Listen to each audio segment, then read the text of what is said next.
বাটি থেকে এক চামচ পায়েস মুখে দিতেই মুখ বিকৃত করে থু করে ফেলে দিল আমার স্বামী আসিফ। সামনের চেয়ারে বসে শাশুড়ি কটমট করে তাকালেন আমার দিকে। আমি ভয়ে জড়সড় হয়ে আসিফের দিকে তাকালাম। এবার শাশুড়ি মা টুপ করে এক চামচ পায়েস মুখে দিয়ে থু থু করে উঠলেন। বললেন, বৌমা, তোমার কি বুদ্ধি শুদ্ধি কোনোদিন হবে না? জামাই ঝিয়ের মানুষ হয়ে গেলা, তবুও কাজকাম ঠিক হলো না তোমার। বলি, রান্নার সময় মনটা কই থাকে? পায়েসে যে চিনির বদলে লবণ ঢেলে রেখেছো তার কি হুঁশ আছে? আমি কথাটা শুনে একটু পায়েস মুখে নিয়ে দেখি।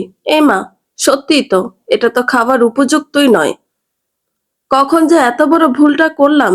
আমি কিছু বলার আগেই শাশুড়ি মা আবার বলে উঠলেন, কি ভাবছো এখনো? নষ্ট করে দিলে তো আমার ছেলের খাওয়াটা। শাশুড়ি মায়ের কথা শুনে আসিফ উঠে চলে গেল। শাশুড়ি মা আবারও বললেন, এখন এইসব সরা আমার সামনে থেকে।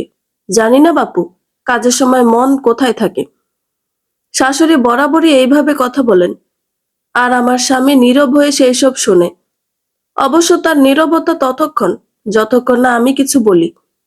আমি কিছু বললেই চেতে পড়ে যায়, তাই এখন আর তেমন খারাপ লাগে না। বিয়ের 25 বছর চলে গেল, এখনো সংসারের খুঁটিনাটি সবকিছু শাশুড়ির হাতে। সংসারে যে কোনো সিদ্ধান্ত তিনি নেন। আমার দায়িত্ব শুধু কাজ করা আর তাদের সেবা করা। সেই মতো সবকিছু সরিয়ে গুছিয়ে আবার শাশুড়ির ঘরে গেলাম। শাশুড়িকে ওষুধ দিতেই আমার স্বামী বলল, শায়লা, আমার অফিসের ব্লু ফাইলটা কই? আমি তড়িঘড়ি করে ঘরে গিয়ে ড্রয়ার থেকে ফাইলটা বের করে ওর হাতে দিলাম। তখনই আবার শাশুড়ি মা ডাক দিলেন, বৌমা, আমার সুপারির কৌটা কই? খুঁজে পাচ্ছি না। আমি বললাম, আসছি মা, এই বলে যেতে লাগলাম, কিন্তু আসিফ হাত ধরে টেনে বলল, দাঁড়াও, বসো এখানে। মায়ের কাছে পরে যেও। কি হয়েছে? তোমাকে অনেক চিন্তিত দেখাচ্ছে। কি নিয়ে ভাবছো বলো তো? আমি বললাম, অফিস থেকে ফেরার সময় মেয়েটাকে একটু দেখে আসবে। মেয়েটার কথাবার্তা কেমন যেন লাগছে। মনে হচ্ছে মেয়েটা আমার ভালো নেই। রুহির বাবা। কথাটা বলতেই আমার চোখে জল ছলছল করে উঠল। আসিফ বলল, আচ্ছা, চিন্তা করো না। আসার সময় মেয়েকে শুধু দেখে আসবো না, জামাইকে বলবো সাথে করে নিয়ে আসবো। অনেকদিন হলো আসে না, কয়েকদিন থেকে যাবে। কথাটা শুনে মুহূর্তে আমার মুখে হাসি ফুটে উঠল।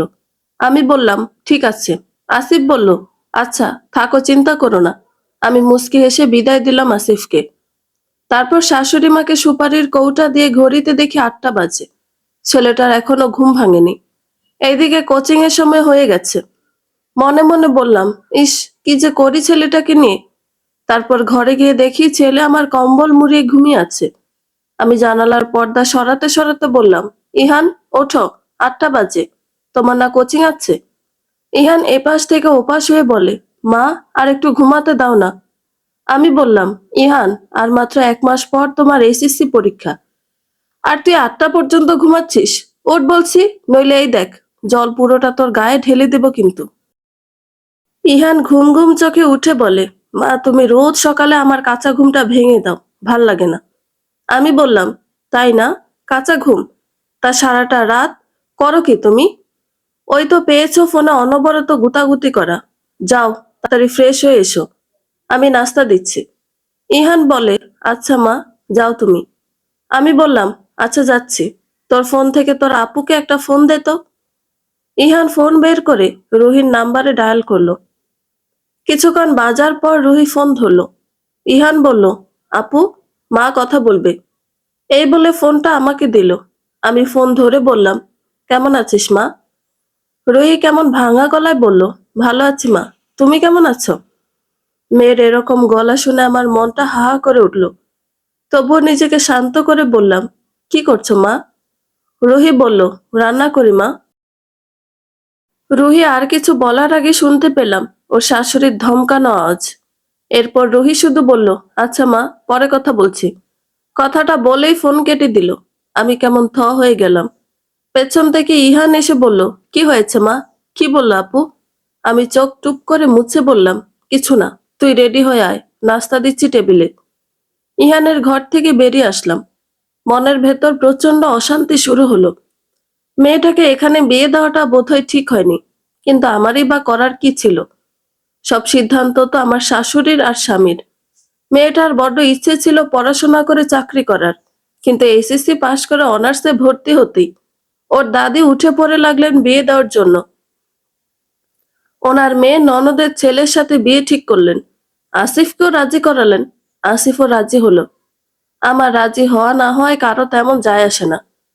তবুও যখন জানলাম ছেলে ভালো, চাকরি করে, বাবা মায়ের একমাত্র ছেলে, অবস্থা ভালো, ভাবলাম ভালোই হবে, বিয়েটাও হয়ে গেল। কিন্তু বিয়ের পর বুঝলাম ছেলের পরিবার অত্যাধিক লোভী। আমাদের সাধ্যমতো সবকিছু দেওয়ার পরও তাদের মন ভরেনি। জামাইয়ের সুবিধার না, তাও বুঝেছি, কিন্তু বুঝি কি করব, মেয়েদের কপাল তো এমনই, মানিয়ে নিতেই হয়। কিন্তু দিন দিন মেয়ের চেহারা দেখে আমার আর ভালো লাগে না। মেয়েটা আমার বড্ড চাপা স্বভাবের যে। কথাগুলো ভাবতে ভাবতে ইহানের ডাকে ধ্যান ভাঙলো। ইহান বলল, মা, আসি? ফিরতে একটু লেট হবে, টেনশন নিও না। আর দুপুরে কলেজের ক্যান্টিনে খেয়ে নিব। বাই। ইহান চলে গেলে দরজা বন্ধ করে আমিও নাস্তা করে নিলাম। তারপর একে একে সব কাজ শেষ করে রুহির ঘর পরিষ্কার করে তৈরি করে রাখলাম।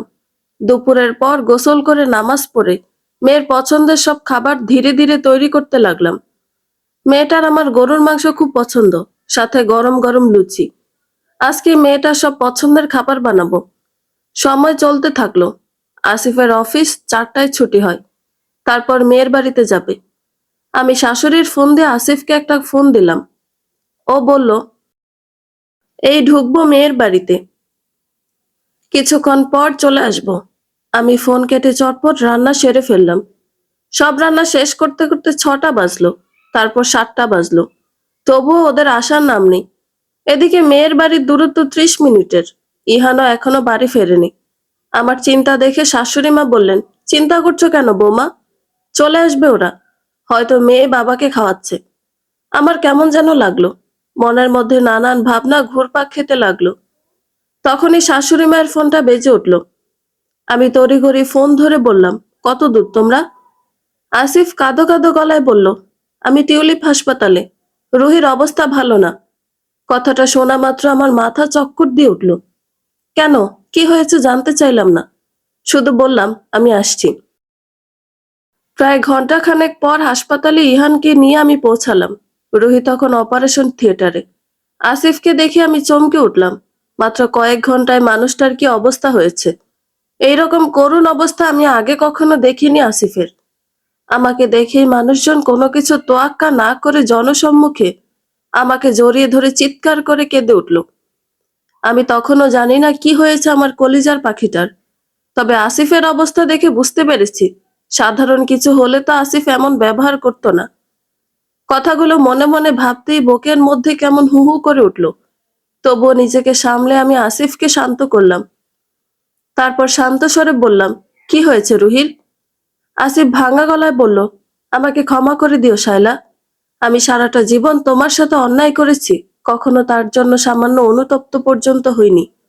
হয়তো আল্লাহ আমাকে এইভাবে তার শাস্তি দিলেন। আমি এইবার আর নিজেকে ধরে রাখতে পারলাম না। চিৎকার করে কেঁদে উঠে বললাম, কিসব বলছো তুমি আসিফ? কেন বলছো এগুলো? কি হয়েছে আমার পাখির? কি হয়েছে বলবে তো? আবল তাবল বকছো কেন? বলো না কি হয়েছে আমার কলিজার। আসিফ আমাকে আবারও শক্ত করে জড়িয়ে ধরে তারপর বলে, আমি তোমাকে ফোনে ওদের বাড়ি যাচ্ছি বলার পরই ওদের বাড়িতে ঢুকি, দুহাত ভর্তি মিষ্টি ফল আর মুখ ভর্তি হাসি নিয়ে। কিন্তু আমাকে দেখেই বেয়ান সাহেব মুখ কেমন কালো করে। আমি সব বুঝতে পারলেও সেদিকে নজর না দিয়ে তার সাথে কথা বলি। মেয়েটা আমার কথা শুনে দৌড়ে বেরিয়ে আসে। আমি খেয়াল করি মেয়েটা আমার এই কয়দিনেই শুকিয়ে গেছে, মাথায়ও ব্যান্ডেজ। আমি ব্যস্ত হয়ে জিজ্ঞেস করি, কি হয়েছে মাথায়? মেয়ে বলে, বাথরুমে পড়ে গিয়ে লেগেছে, সামান্য আঘাত। মেয়ে যে মিথ্যে বলছে তা বুঝতে পারি, কিন্তু তবুও চুপ থাকি। কিছুক্ষণ পর নাস্তা দেয়। নাস্তা শেষে বেয়াই আসেন। ওনাকে বলি কটা দিনের জন্য মেয়েকে বাড়ি নিয়ে যেতে চাই। কথাটা শেষ করতেই বেয়ান বলে, 2 মাস পার হয়েছে আসা, এখনই আবার কেন যাবে? তাছাড়া আমার শরীরটা ভালো না, ও গেলে বাড়ির কাজকর্ম কে করবে? আমি বলি, আসলে বেয়ান, মেয়ের মা আসলে খুব করে চাইছিলেন একটা দিনের জন্য অগত্যা যদি নিয়ে যাই, একটা দিন যদি একটু কষ্ট করে সামলে নেন সবকিছু। আমি কথাটা বলতেই পেছন থেকে জামাই রিফাত রেগে বলে, মেয়েকে কাছে রাখতে চাইলে বিয়ে দিছেন কেন? এমনিতেই মেয়েকে কোনো কাজ কাম শেখাননি, ভদ্রতাও নেই। আমার মায়ের মুখে মুখে তর্ক করে। এত যদি নিয়ে যেতে চান তাহলে একেবারে নিয়ে যান। আমি উঠে জামাইয়ের কাছে যাই। তারপর জামাইয়ের হাত ধরে বলি, আসলে বাবা, ছোট মানুষ তো, একটু মানিয়ে গুছিয়ে নাও। কথা শেষ করার আগে আসিফ থেমে যায়। আমি চিৎকার করে বলি, থামলে কেন? বলো তারপর কি হলো? আসিফের চোখের জল ঝরঝরিয়ে গড়িয়ে পড়ে। তারপর শান্ত গলায় বলে, জামাই আমার হাত ছাটকা দিয়ে ছাড়িয়ে গালে থাপ্পড় দিয়ে বলে, কেমন মেয়ে জন্ম দিছস, স্বামীর লগে শুইতে পারে না? তাইলে বিয়ে বসছে কিসের জন্য? নাকি নাঙ্গের ধন ভালো লাগে তাই জামাই ভালো লাগে না? আমি থ হয়ে বসে পড়ি মেঝেতে। মেয়ে দৌড়ে এসে আমাকে ধরে কাঁদতে কাঁদতে বলে, বাবা, ও বাবা, আমাকে মাফ করে দিও বাবা। আমার জন্য তোমার এত বড় অপমান আমি মেনে নিতে পারবো না। আমি আর এই জাহান্নামে থাকতে পারবো না বাবা। এই বলেই ছাদে দৌড় দেয়। আমি টুপ করে উঠে বসি, তারপর বলি, ও মা, তুই কই যাস মা? তুই আমার মা। তোরে আমি সারা জীবন আমার কাছে রাখবো মা। তুই ফিরে আয় মা। আমি দৌড়ে মেয়ের পিছে যাই, কিন্তু ওকে ধরার আগেই মেয়েটা আমার চোখের সামনে ছাদ থেকে লাফ দেয়। জানো, চারিদিকে শুধু রক্ত ছিল। ওর মুখ মাথা ভর্তি রক্ত। আমার সোনার মেয়েটার গা ভর্তি রক্ত। আসিফের কথায় মাথায় এমন চক্কর দেয়, আমি নিজেকে ধরে রাখতে পারি না। এরপর কি হয়েছে জানি না। যখন জ্ঞান ফিরে, দেখি পাশে ইহান বসে আছে। আমি চিৎকার করে কেঁদে উঠে বলি, ইহান, আমার রুহি কই? রুহি কেমন আছে? এই বল না, আমার রুহি কেমন আছে? ইহান আমাকে জড়িয়ে ধরে হাউমাউ করে কেঁদে উঠে বলে, মা তুমি শান্ত হও, শান্ত হও তুমি। বাবা, বাবা, তাড়াতাড়ি মায়ের কাছে আসো। ইহানের কথা শুনে আসিফ দৌড়ে আসে। আমাকে জড়িয়ে ধরে শান্ত করার চেষ্টা করে, কিন্তু কোনোভাবেই পারে না। কাঁদতে কাঁদতে চিৎকার করতে করতে একসময় গলা দিয়ে রক্ত উঠে আসে। আমি আবারও জ্ঞান হারাই। এরপর যখন জ্ঞান ফিরে তখন আমি হাসপাতালে। শরীরে একটু শক্তিও অবশিষ্ট নেই। শান্ত স্বরে আসিফকে জিজ্ঞেস করি, সত্যি বলতে রুহি কি আছে নাকি নেই? আসিফ বলে, রুহি আর আমাদের মধ্যে নেই, ওর দাফনও হয়ে গেছে। আমি শান্ত হয়ে যাই, এমন শান্ত যেন পৃথিবী উল্টে গেল, আমার কিছু হবে না। দুদিন পর হাসপাতাল থেকে রিলিজ দেয়। সবাই ভেবেছিল আমি পাগলামি করব, চিৎকার করে কাঁদবো, কিন্তু না, সবাইকে অবাক করে দিয়ে আমি পাথরের মতো শান্ত হয়ে গেলাম। সপ্তাহখানেক পর থানায় গিয়ে রুহি শ্বশুরবাড়ির উপর থেকে কেসও তুলে নিলাম। আসিফ আমাকে বলল আমি পাগল হয়ে গেছি। সবাই বলল আমার মাথায় সমস্যা হয়েছে। তবে এইবার আর আমার শাশুড়ি আমায় কিছু বললেন না, শুধু আমাকে ধরে চিল্লায় কাঁদলেন। আমার চোখ দিয়ে অবশ্য পানি বের হলো না। আমি চুপচাপ ঘরে ঢুকে গেলাম। সবকিছু এইভাবেই ধীরে ধীরে স্বাভাবিক হতে লাগলো। এইভাবে কেটে গেল 1 মাস। আমার বুকের ভেতরের ক্ষততে রক্ত জমে জমে দগদগে ঘা হয়ে গেল। দিনটা শুক্রবার। অনেকদিন বাদে রান্নাঘরে গেলাম। আমার রুহির পছন্দের গরুর মাংস আর পরোটা বানালাম। এতদিন ইহান, আসিফ আর শাশুড়ি মাই সামলেছে। শাশুড়ি মা অনেক খুশি হলেন আমাকে রান্নাঘরে দেখে। ভেবেছে আমি বোধহয় স্বাভাবিক হচ্ছি। আমি হাসলাম। তারপর বাটিতে করে মাংস পরোটা নিয়ে বাড়ি থেকে বের হলাম। আসিফ আর ইহান বাড়িতে নেই। শাশুড়ি মা অনেক জিজ্ঞেস করলেন কোথায় যাই। উত্তর দেওয়ার প্রয়োজন বোধ করলাম না। বাড়ি থেকে বেরিয়ে কিছু দূর হাঁটলে একটা প্রৌঢ় বাড়ি পাওয়া যায়। লোকে দিনের বেলায়ও এখানে আসতে ভয় পায়, কিন্তু ভয় ডর বলতে আমার জীবনে আর কি আছে। ধীরে ধীরে হাঁটতে হাঁটতে ওই পৌর বাড়ির ভিতরে ঢুকে পড়লাম। তারপর একটা ঘরে তালা খুলে ঢুকলাম। তারপর বাটি থেকে লুচি আর মাংস বের করে প্লেটে দিলাম। তিনজনে খিদের জ্বালায় গপ গপ করে খেতে লাগলো। তারপর 5 মিনিট পর একে একে লুটিয়ে পড়লো মাটিতে। আমি ওদের মুখের দিকে চাইলাম। তারপর প্লেটগুলো ওদের দিকে এগিয়ে দিয়ে বললাম, কি রে, খা। এই, খাচ্ছিস না কেন? খা। খাওয়ার জন্য আমার মেয়েটাকে মেরে মাথা ফাটিয়েছিলি। এক টুকরা মাংস রান্না করার সময় খেয়েছিল জন্য আমার মেয়েটাকে এত কষ্ট দিয়েছিস। খা এখন। এই বলে ওদের মাথা জোরে আছাড় দিলাম। ব্যাস, সাথে সাথে শাশুড়ি মায়ের চিৎকার কানে ভেসে আসলো। আমি হুড়মুড়িয়ে চেয়ার থেকে উঠতে গিয়ে ধপ করে মেঝেতে বসে পড়লাম। শাশুড়ি মা চিৎকার করে বললেন, বলি বৌমা, দিন দিন তোমার বয়স বাড়ছে আর হুঁশ জ্ঞান কি চলে যাচ্ছে? মাংস পুরে পুরো বাড়ি গন্ধে ম ম করছে, আর তুমি এখানে আরামে শুয়ে আছো। শাশুড়ি মায়ের কথাটা শোনা মাত্র দৌড়ে গ্যাস বন্ধ করে দিলাম। ইস, কখন যে ঘুমিয়ে পড়েছি খেয়ালই ছিল না। মাথাটা এখনো ভন ভন করছে, মানে এতক্ষণ সবকিছু স্বপ্ন দেখলাম।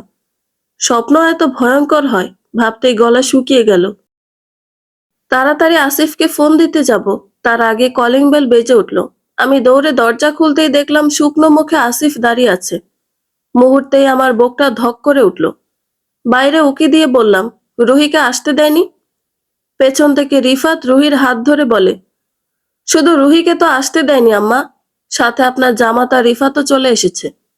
আমি কিছু বলার আগে আসিফ বলে, শালা, দরজাটা ছাড়বে নাকি আমাদের বাইরেই রাখবে?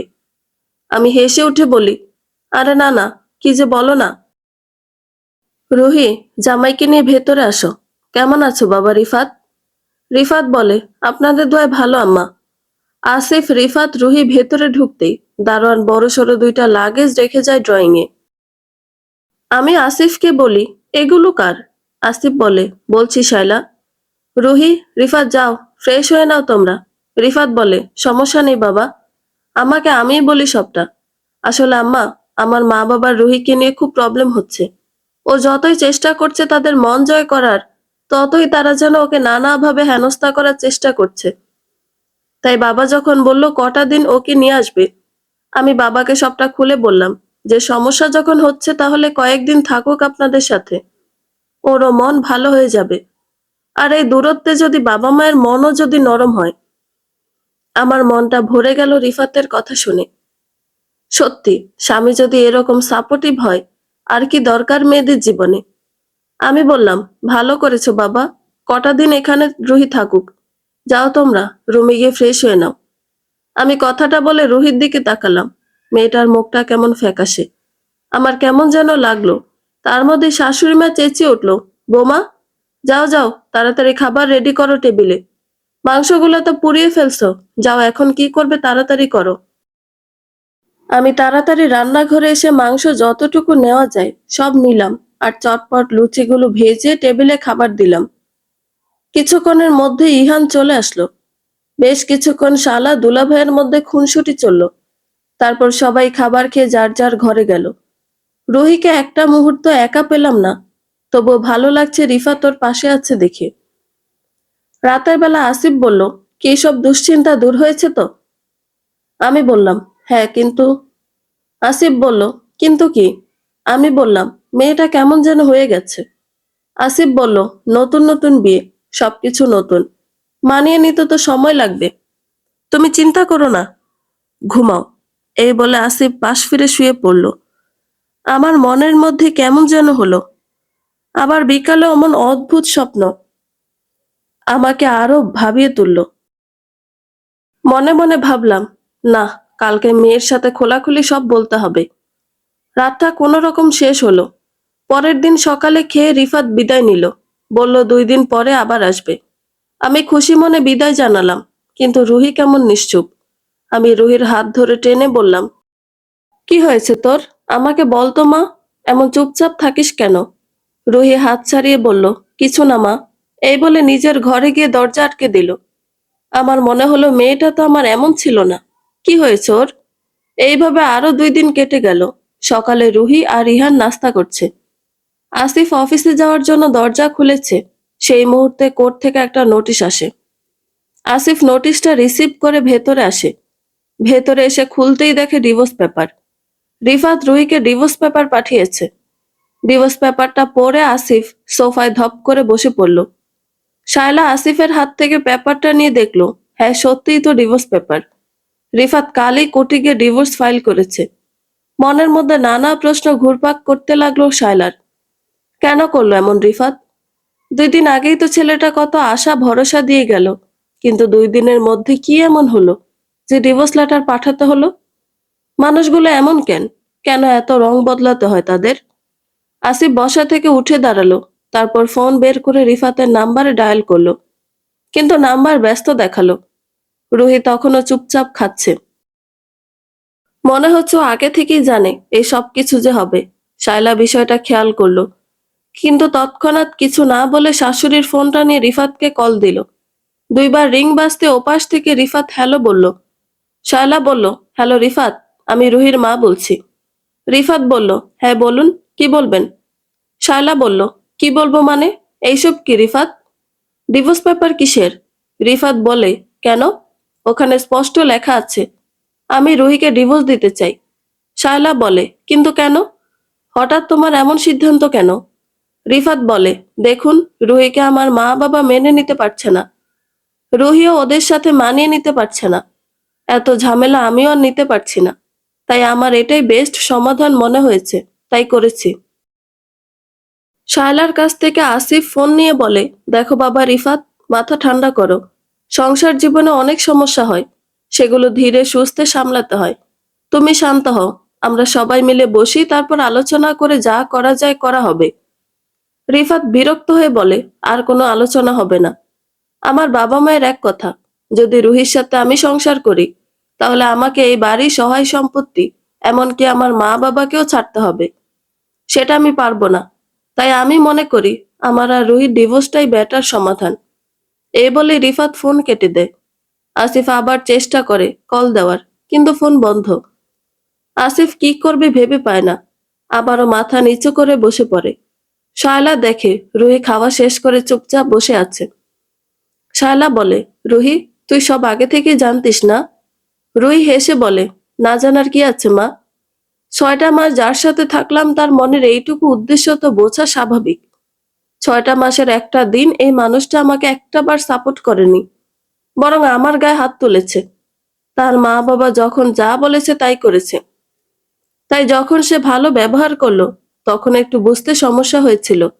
হঠাৎ এত ভালো ব্যবহার, পরে অবশ্য বুঝলাম সবকিছু আমাকে একেবারে তাড়ানোর বুদ্ধি। আমাকে এখানে পাঠিয়ে ডিভোর্স দেওয়ার বুদ্ধিটা অবশ্য আমার শ্বশুর শাশুড়ির। আর ওর মা বাবার কথায় চলা পুতুল। তাছাড়া অবশ্য আরেকটা কারণ আছে আমাকে তাড়ানোর, মানে মূলত এটাই মূল কারণ। আমার সাথে বিয়ের আগে ওর খালাতো বোনের বিয়ের কথা ছিল। ওর খালা অনেক বড় লোক, কিন্তু কিছু কারণে বিয়েটা ভেঙে যায়, আর দুর্ভাগ্যবশত আমার সাথে বিয়েটা হয়। আবার ওর খালাতো বোনেরও অন্য জায়গায় বিয়ে হয়ে যায়। এখন আবার ওর খালাতো বোনেরও ডিভোর্স হয়েছে, তাই ওইখানে আমার বিয়ের কথাবার্তা হচ্ছে। তাই এই পরিকল্পনা। জানো মা বাবা, যেদিন আমি জানতে পারলাম ও আবার ওর খালাতো বোনের সাথে রিলেশনে গেছে, সেই দিন ও আমাকে মেরে অজ্ঞান করে ফেলেছিল। আর আমার শ্বশুর শাশুড়ি ছেলেকে কিছু না বলে আমাকেই বলেছিল আমি নাকি বেয়াদব। তাই উচিত কাজ করেছে তাদের ছেলে। মেয়ের কথা শুনে শায়লা কেঁদে ফেলে আর বলে, এত কষ্ট কেন তুই বুকের ভেতর চেপে রেখেছিলি মা? একটাবার আমাদের বলতে পারতি। রুহি কাঁদতে কাঁদতে বলে, আমি ভেবেছিলাম আস্তে আস্তে সব ঠিক হয়ে যাবে মা, কিন্তু রিফাত আর ওর মা বাবা দিন দিন আরো বেশি করছিল। রিফাত তো কথায় কথায় গায়ে হাত তুলতো, আমার শাশুড়িও মারতে আসতো, শ্বশুর যা নয় তাই বলতো। রুহির কথা শুনে শায়লা মনে মনে ভাবে, মায়ের মন ঠিক বুঝেছিল মেয়েটা আমার ভালো নেই। সত্যি তাই হলো, কিন্তু এখন কি হবে মেয়েটার? সমাজ যে ওকেই দোষ দিবে, কেউ দেখবে না ভেতরের সত্যটা। কারণ এই সমাজে যত দোষ নন্দ ঘোষ বলে মেয়েরা, কাদা ছেটাতে পারলে কেউ ছাড়বে না।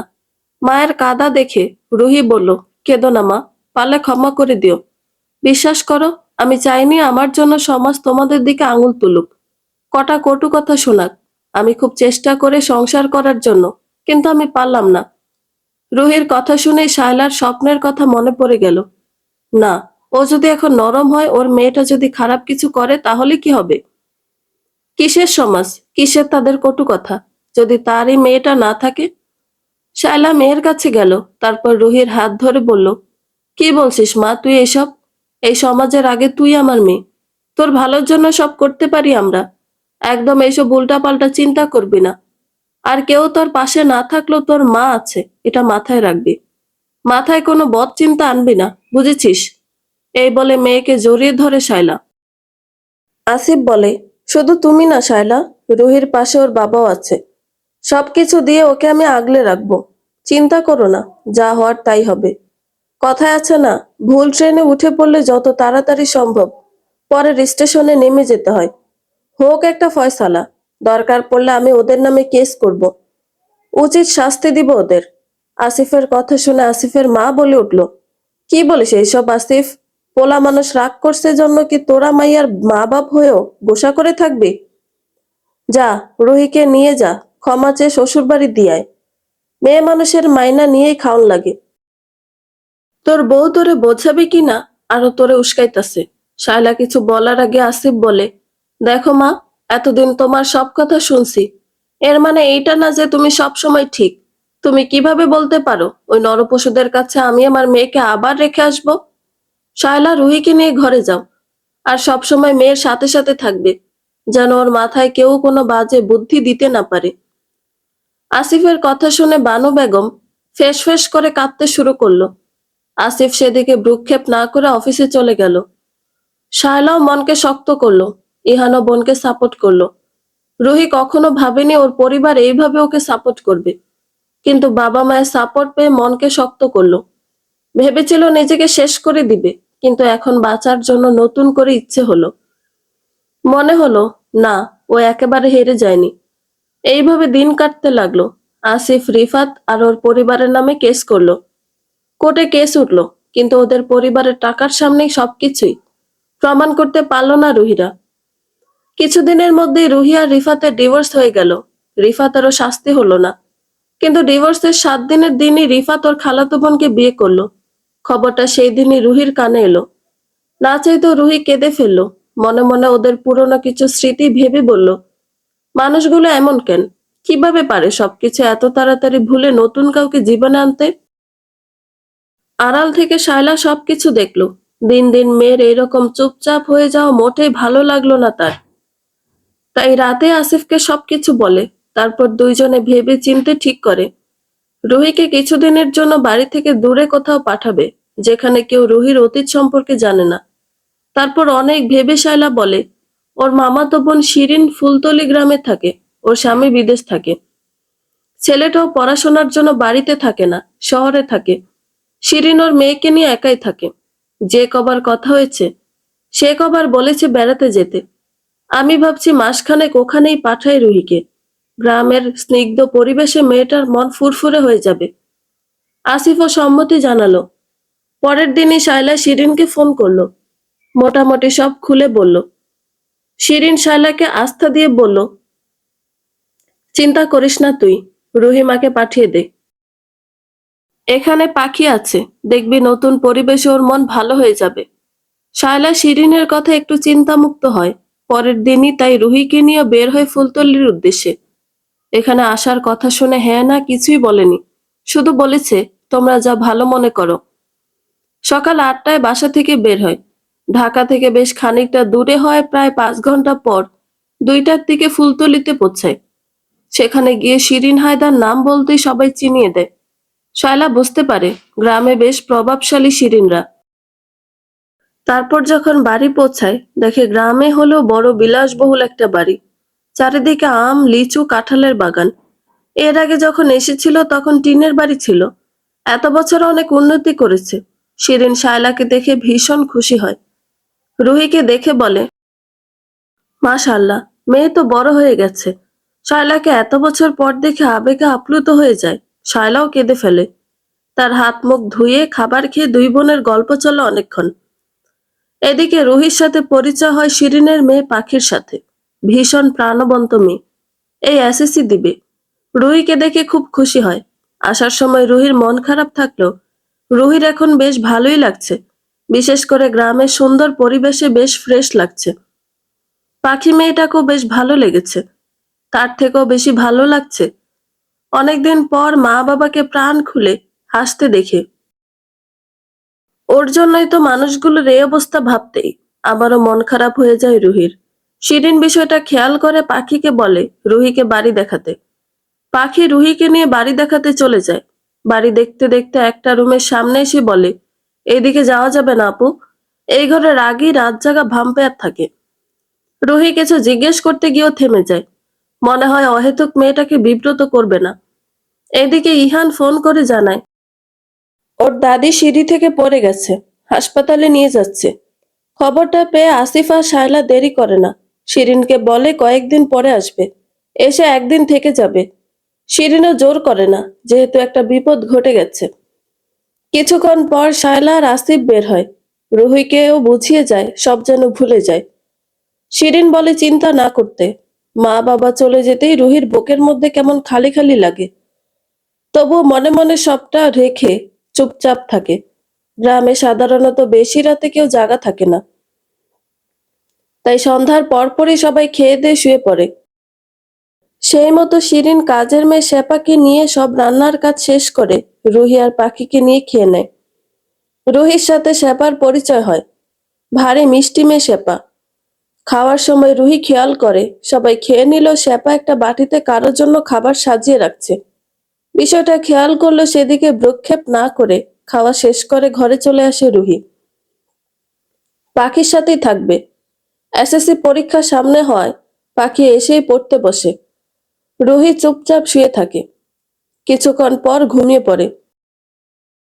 বেশ কিছুক্ষণ পর ঘুমের মাঝে অস্বাভাবিক কিছু দেখতে পেয়ে লাফ মেরে উঠে বসে। মনে হয় দম বন্ধ হয়ে আসবে। পাশে তাকিয়ে দেখে পাখি ঘুমিয়ে পড়েছে। তেমন কিছু না ভেবে দরজা খুলে সোজা হাঁটা দেয় ছাদের দিকে। রাত কয়টা বাজে সে খেয়াল নেই। শুধু মনে হচ্ছে প্রাণ ভরে একটু শ্বাস নিতে পারলেও বেঁচে যাবে। তারপর ছাদে গিয়ে লম্বা একটা নিঃশ্বাস নেয়। দেহে যেন প্রাণ ফিরে আসে। কিন্তু অবচেতন মনে হাত লেগে পাশে থাকা ফুলের টবটা ধপ করে পড়ে যায় নিচে। সাথে সাথে গম্ভীর পুরুষালী গলায় কেউ বলে ওঠে, তোমার তো সাহস কম না মেয়ে, এত কিছু রেখে আরহামের ফুলের টব ভাঙো। শায়লা আর আসিফ ফুলতলি থেকে সোজা হাসপাতালে যায়। গিয়ে দেখে বানু বেগমকে টাঙিয়ে রেখেছে থুক্কু। ভানু বেগমের পা ব্যান্ডেজ করে ঝুলিয়ে রেখেছে। শায়লা এভাবে শাশুড়ি মাকে দেখে বলে, এ কি মা, কি অবস্থা হয়েছে আপনার? কিভাবে হলো এসব? বানু বেগম সুর করে কাঁদতে কাঁদতে বলল, মরে গেলাম গো, মা গো, মরে গেলাম। বাবা আসিফ আসছিস? দেখ না, তোর পোলারে কতবার কইলাম আমার হাঁটুর ব্যথাটা বাড়ছে, মলমটাও শেষ হয়ে গেছে, একটু মলম এনে দে। তোর পোলা আমার কথা শুনলো না। তাই আমি পাশের বাসার শিহাবের মায়ের কাছে একটু মলম আনতে যাচ্ছিলাম, আর সিঁড়ি থেকে পা পিছলে পড়ে গেছি। শায়লা শাশুড়ির কথা শুনে বলল, কেন আম্মা? এই সপ্তাহেই তো আপনাকে নতুন মলম এনে দিলাম, এত তাড়াতাড়ি শেষ হয়ে গেছে? শায়লার কথা শুনে ইহান বলল, আসলে মা, দাদি তো হাঁটু ব্যথার মলম আনতে যাচ্ছিল না, যাচ্ছিল মনের ব্যথার মলম আন। কথাটা শেষ করার আগে আসিফ ইহানকে ধমকে বলে, গুরুজনদের সাথে ভদ্রভাবে কথা বলো ইহান, উনি তোমার দাদি হয়। আর মলম এনে দিতে বলছে, এনে দাওনি কেন? ইহান বলে, আমি গোসল করছিলাম, বললাম গোসল করে এনে দিব। এইটুকু সময় ওনার সহ্য হচ্ছিল না, তো কি করব? ইহানের কথা শুনে বানু বেগম ফ্যাস করে কেঁদে বলে ওঠে, দেখছিস বাবা, কেমন করে কথা বললো আমার সাথে? তোর পোলা সবসময় এমন করে বলে, আর তোর বউ তলে তলে ওকে আরো শিখিয়ে দেয়। আসিফ এইবার বেশ কড়া স্বরে বলে, দেখো মা, আমি জানি কে কি করতে পারে, আর এটা হাসপাতাল, প্লিজ চুপ থাকো। আর শায়লা চলো, আমরা ডাক্তারের থেকে জেনে আসি মায়ের কি অবস্থা। ইহান তুমি দাদির কাছে থাকো। ইহান মাথা দুলিয়ে ধপ করে চেয়ারে বসে পড়ে। আসিফ আর শায়লা চলে যায় বাইরে। কি হলো, কথা বলছো না কেন? কে তুমি? জানো না আমার অনুমতি ব্যতীত ছাদে কারো আসা মানা? কথাগুলো বলতে বলতে আরহাম রুহির দিকে এগিয়ে যায়। রুহি হঠাৎ আরহামকে দেখে রিফাতের কথা মনে পড়ে যায়। মনের মধ্যে দুঃখ কষ্ট দলা পাকিয়ে আসে। এতটা যন্ত্রণা ওর মাথাও নিতে পারে না। জ্ঞান হারিয়ে ফেলে। পড়ে যাবে ঠিক তার আগ মুহূর্তে আরহাম ধরে ফেলে। তারপর কিছুক্ষণ রুহির দিকে অপলক চেয়ে কপালটা কুঁচকে ফিসফিস করে বলে, হুট করে কোথা হতে উদয় হয়ে মায়ায় জড়ালি আমারে। বুঝলি না, জ্বলবি আমার সাথে তুইও যে। একই রুহির বাবা, কোথায় নিয়ে যাচ্ছ আমাকে? কথাটা আসিফকে বেশ অবাক হয়ে বলল শায়লা। আসিফ হেসে বলল, আরে বাবা, আগে চলো তো, দেখবে ভালো লাগবে তোমার। শায়লা বলল, মা অসুস্থ, হাসপাতালে একা আছে। আসিফ বলল, আমি জানি শায়লা, আর মা এখন যথেষ্ট সুস্থ। ইহান সাথেই আছে। আর রাত কত হয়েছে দেখো, আমার তো ভীষণ খিদে পেয়েছে, তোমারও নিশ্চয়ই খিদে পেয়েছে, তাই কথা না বলে চুপচাপ এসো। আসিফ কথাটা শেষ করে হাত ধরে টেনে রেস্টুরেন্টের ভেতরে নিয়ে যায়। শায়লার আসিফকে আজ বড্ড অচেনা লাগছে। এত বছর হয়েছে বিয়ের, কিন্তু কখনো বাইরে ঘুরতে নিয়ে যায়নি। আর আজ হঠাৎ এত পরিবর্তন শায়লাকে ভাবাচ্ছে। রেস্টুরেন্টের ভেতরে প্রবেশ করে দুইজন। বেশ সুন্দর পরিপাটি করে সাজানো। অনেক রাত হয়, বেশি লোকজন নেই। কর্নারের একটা টেবিলে আসিফ শায়লাকে নিয়ে বসলো। তারপর ওয়েটার অর্ডার নিতে আসলে জানলো কি কি পাওয়া যাবে। আসিফ 2 প্লেট ভাত আর গরুর রেজালা অর্ডার করলো। সেই সাথে 1 প্যাকেট চিকেন বিরিয়ানি প্যাক করে দিতে বলল। আসিফকে দেখে আরো অবাক হলো শায়লা। ও কখনো ভাবতেই পারেনি ওর পছন্দটা আসিফ জানতে পারে। সবার পছন্দের সব করতে করতে নিজের পছন্দের কথা ও নিজেই ভুলে গেছে। সেখানে আসিফের মনে থাকা তো বিলাসিতা ছিল। রেস্টুরেন্টে পুরোটা সময় শায়লার স্বপ্নের মতো কাটতে থাকে। ভোরের মিষ্টি রোদ চোখে পড়তেই জেগে ওঠে রুহি। উঠে দেখে পাশে পাখি নেই। মাথাটা টনটন করে ওঠে। মুহূর্তেই কালকে রাতের কথা মনে পড়ে। ভাবে, আমি তো ছাদে ছিলাম, এখানে এলাম কিভাবে? কথাগুলো ভাবতে ভাবতে ফোনটা হাতে নিয়ে দেখে 8টা বাজে। সময় দেখে রুহি মনে মনে ভাবে, ইস, কি বলবে সবাই? অন্যের বাড়ি এসে কিনা আমি বেলা 8টা পর্যন্ত ঘুমাচ্ছি। এই ভেবে তাড়াতাড়ি ফ্রেশ হয়ে নিচে নামে। নিচে যেতে দেখে বাড়ি ভর্তি লোকজন। কালকে তো এত লোকজন দেখেনি, তাহলে আজকে এত লোকজন কারা? রুহিকে নিচে নামতে দেখে পাখি ওকে নিচে নিয়ে এসে বলে, কি ভাবছো আপু, এত লোকজন কেন? আমরা সবাই এক বাড়িতেই থাকি। কালকে সবাই বড় আপু হবু শ্বশুর বাড়ি গেছিল ঘর বর দেখতে। তোমরা আসবে জন্য মা আর আমি যাইনি। আসো, তোমার সাথে সবাইকে পরিচয় করিয়ে দিই। এই বলেই পাখি একে একে সবার সাথে পরিচয় করিয়ে দিতে থাকে। প্রথমে বড় কাকির কাছে গিয়ে বলে, এই যে রুহি আপু, এটা হলো আমার মিষ্টি কাকি। ওনার নাম শুধু মিষ্টি না, উনি নিজেও মিষ্টি রসগোল্লা। মিষ্টি কাকি পাখির মাথায় হাত বুলিয়ে দিয়ে বলে, ও, এটা তাহলে আপার বোনের মেয়ে। বাহ, খুব মিষ্টি মেয়ে তো। রুহি মুস্কি হেসে সালাম দেয়। তারপর পাখি বড় ফুফু আর ছোট ফুফুর কাছে যায় আর ওদের সাথে পরিচয় করিয়ে দেয়। তখনই পেছন থেকে জমেলা বলে ওঠে, বলিহারি পাখি, এমন ভাবে সবার সাথে পরিচয় করাচ্ছিস যেন কোনো রাজকুমারী এসেছে আমাদের বাড়িতে। এসেছে তো আশ্রিতা হয়ে। কথা শেষ করার আগেই শিরিন বেগম এসে দাঁড়ায় আর কাট কাট গলায় বলে, কান খুলে শুনে রাখ জমেলা, রুহি শুধু আমার বান্ধবীর মেয়ে না, ও আমার নিজের বোনের মেয়ের থেকেও বেশি। তাই যে শব্দটা তুই এইমাত্র বের করলি, সেটা যেন আর কখনো তোর মুখে না শুনি।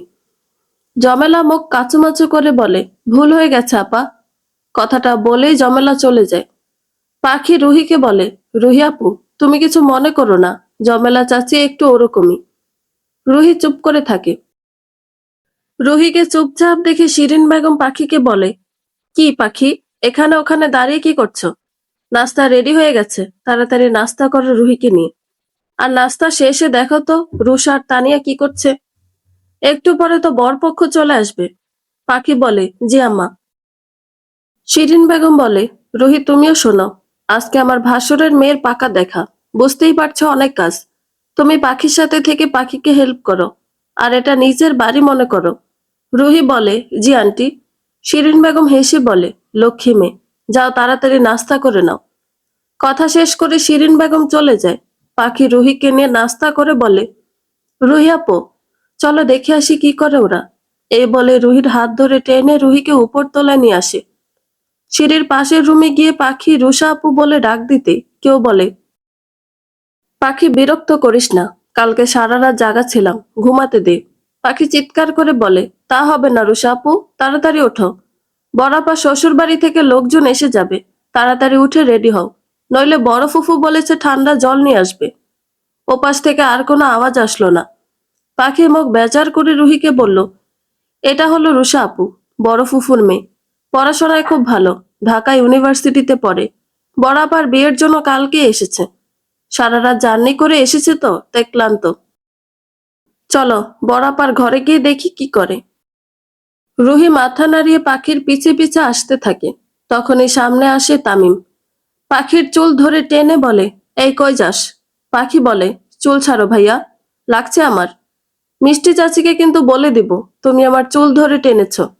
তামিম বলে, এহ, আসছে আমাকে ভয় দেখাতে। তা তোর পেছনে এটা কে? পাখি বলে, রুহি আপু, মায়ের বান্ধবীর মেয়ে। তামিম বলে, ও, হাই রুহি, আমি তামিম। রুহি মুস্কি হেসে বলে, হাই, আমি রুহি। পাখি এবার মুখ ভেসকি দিয়ে বলে, হয়েছে হয়েছে, এত রুহি আপুর সামনে দাঁত বের করা লাগবে না। ভাইয়া সর রাস্তা থেকে, কাজ আছে আমাদের। এই বলে রুহির হাত ধরে টেনে নিয়ে যেতে থাকে পাখি। তামিম মুখে বিরক্তির ছাপ এনে বলে, তুই না পাখি, যা। আর রুহি আপনার সাথে কথা হবে পরে, বাই। তামিম চলে যায়। পাখি রুহিকে বলে, আপু, ও হলো বড় চাচ্চুর ছেলে, তামিম ভাইয়া। পড়াশোনা বাদ দিয়ে ক্রিকেট খেলে।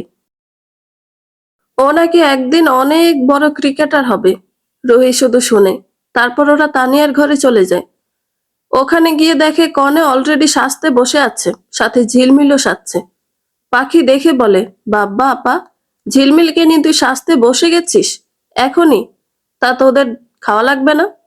তানিয়া হেসে বলে, না রে পাখি, খিদে নি আমার। আর ঝিলমিলকে বলছি খেতে যেতে, ও যাচ্ছে না। তা ওকে তোর সাথে? পাখি বলে, ও রুহি আপু, মায়ের বান্ধবীর মেয়ে, গ্রাম দেখতে আসছে। আর রুহি আপু, এটা হলো বড় চাচির মেয়ে তানি আপা।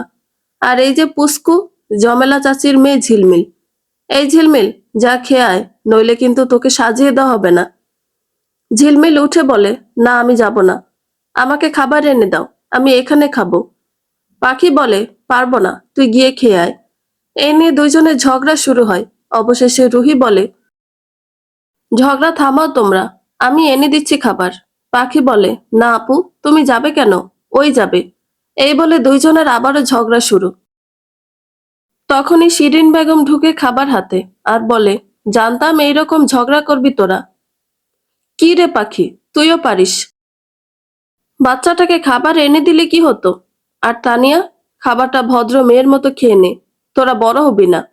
কথা শেষ করে শিরিন ঝিলমিলকে খাবার দিলে ঝিলমিল রুহিকে উদ্দেশ্য করে বলে, আমি ওই ভালো আপুটার কাছে খাবো। শিরিন বেগম কিছু বলার আগেই রুহি বলে, আন্টি, আমি খাইয়ে দিই ওকে। শিরিন মুস্কি এসে বলে, আচ্ছা।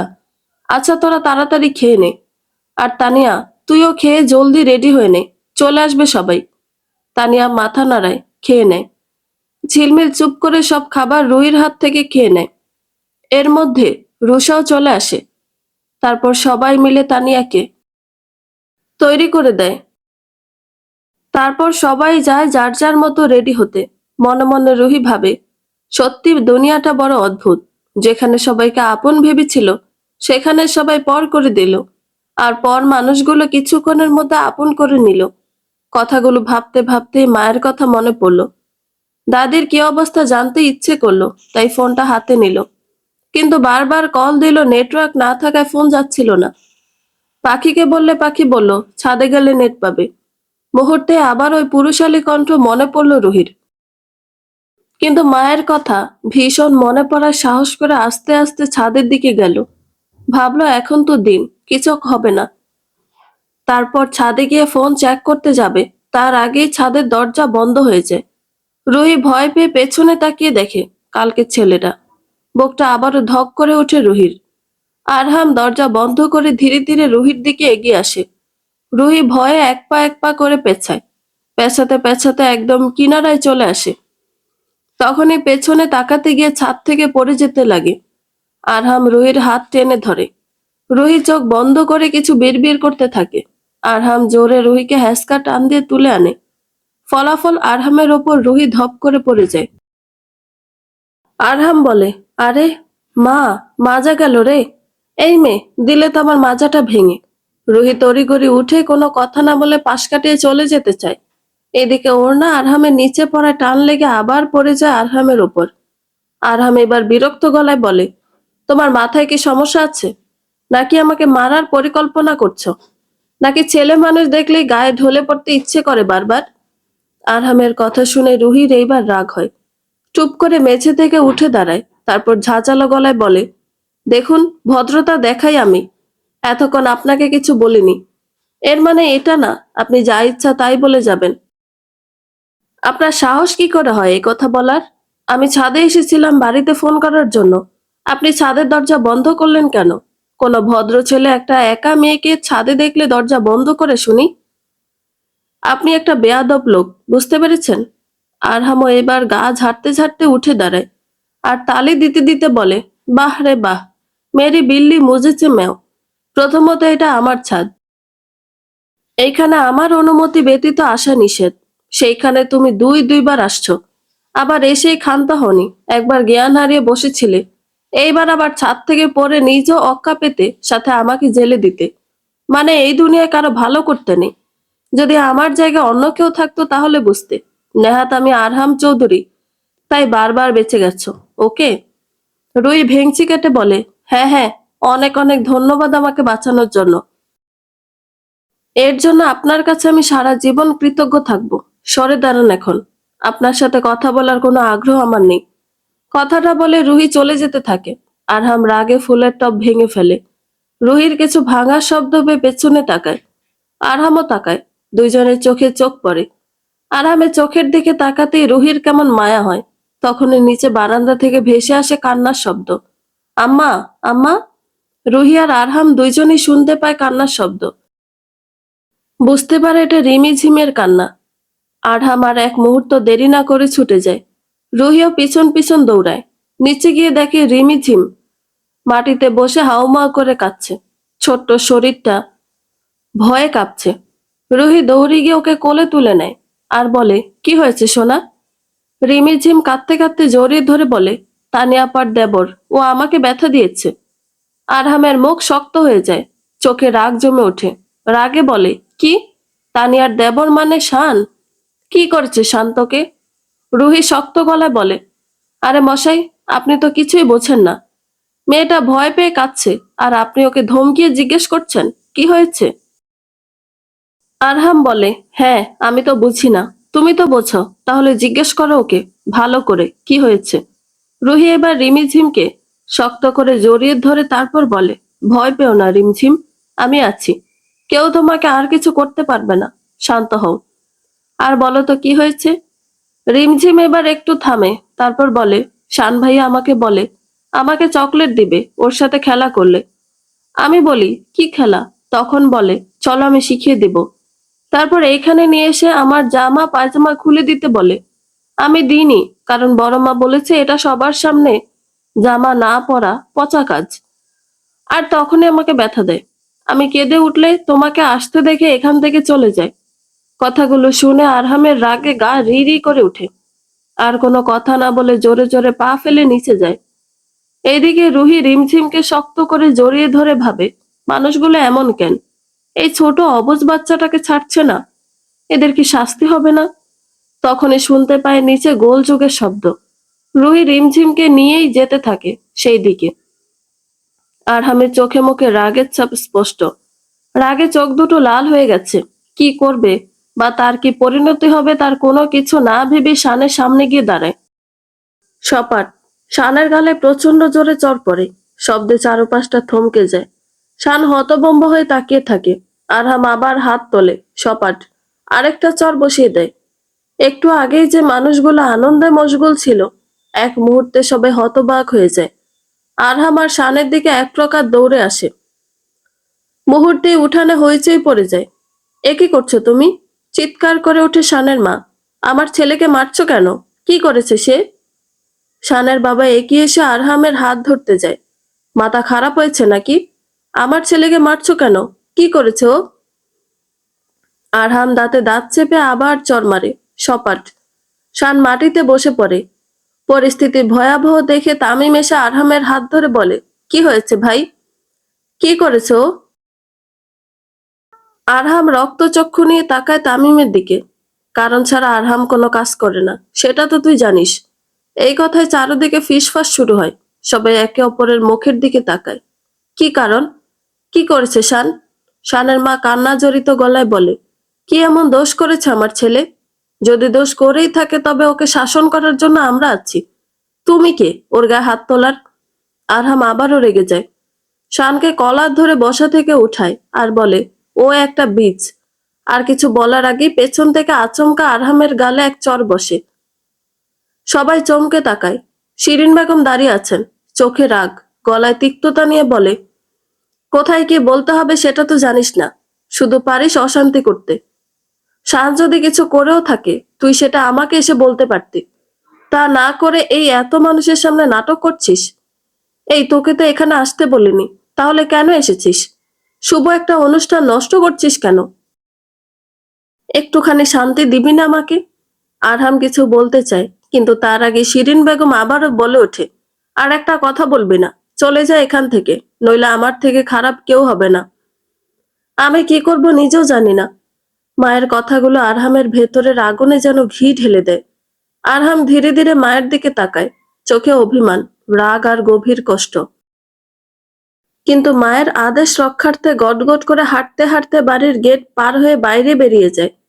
উঠানে নিস্তব্ধতা নেমে আসে। এদিকে দূরে দাঁড়িয়ে রুহি রিমঝিমকে বুকে জড়িয়ে ধরে সব দেখছিল। ওর হাত কাঁপছে, চোখ ভিজে আছে, মনে মনে শুধু একটা কথাই ঘুরে বেড়ায়, মানুষগুলো এমন কেন? দোষীকে আড়াল করে, সত্যকে চর মারে কেন? আরহাম চলে গেল উপস্থিত সবার মধ্যে।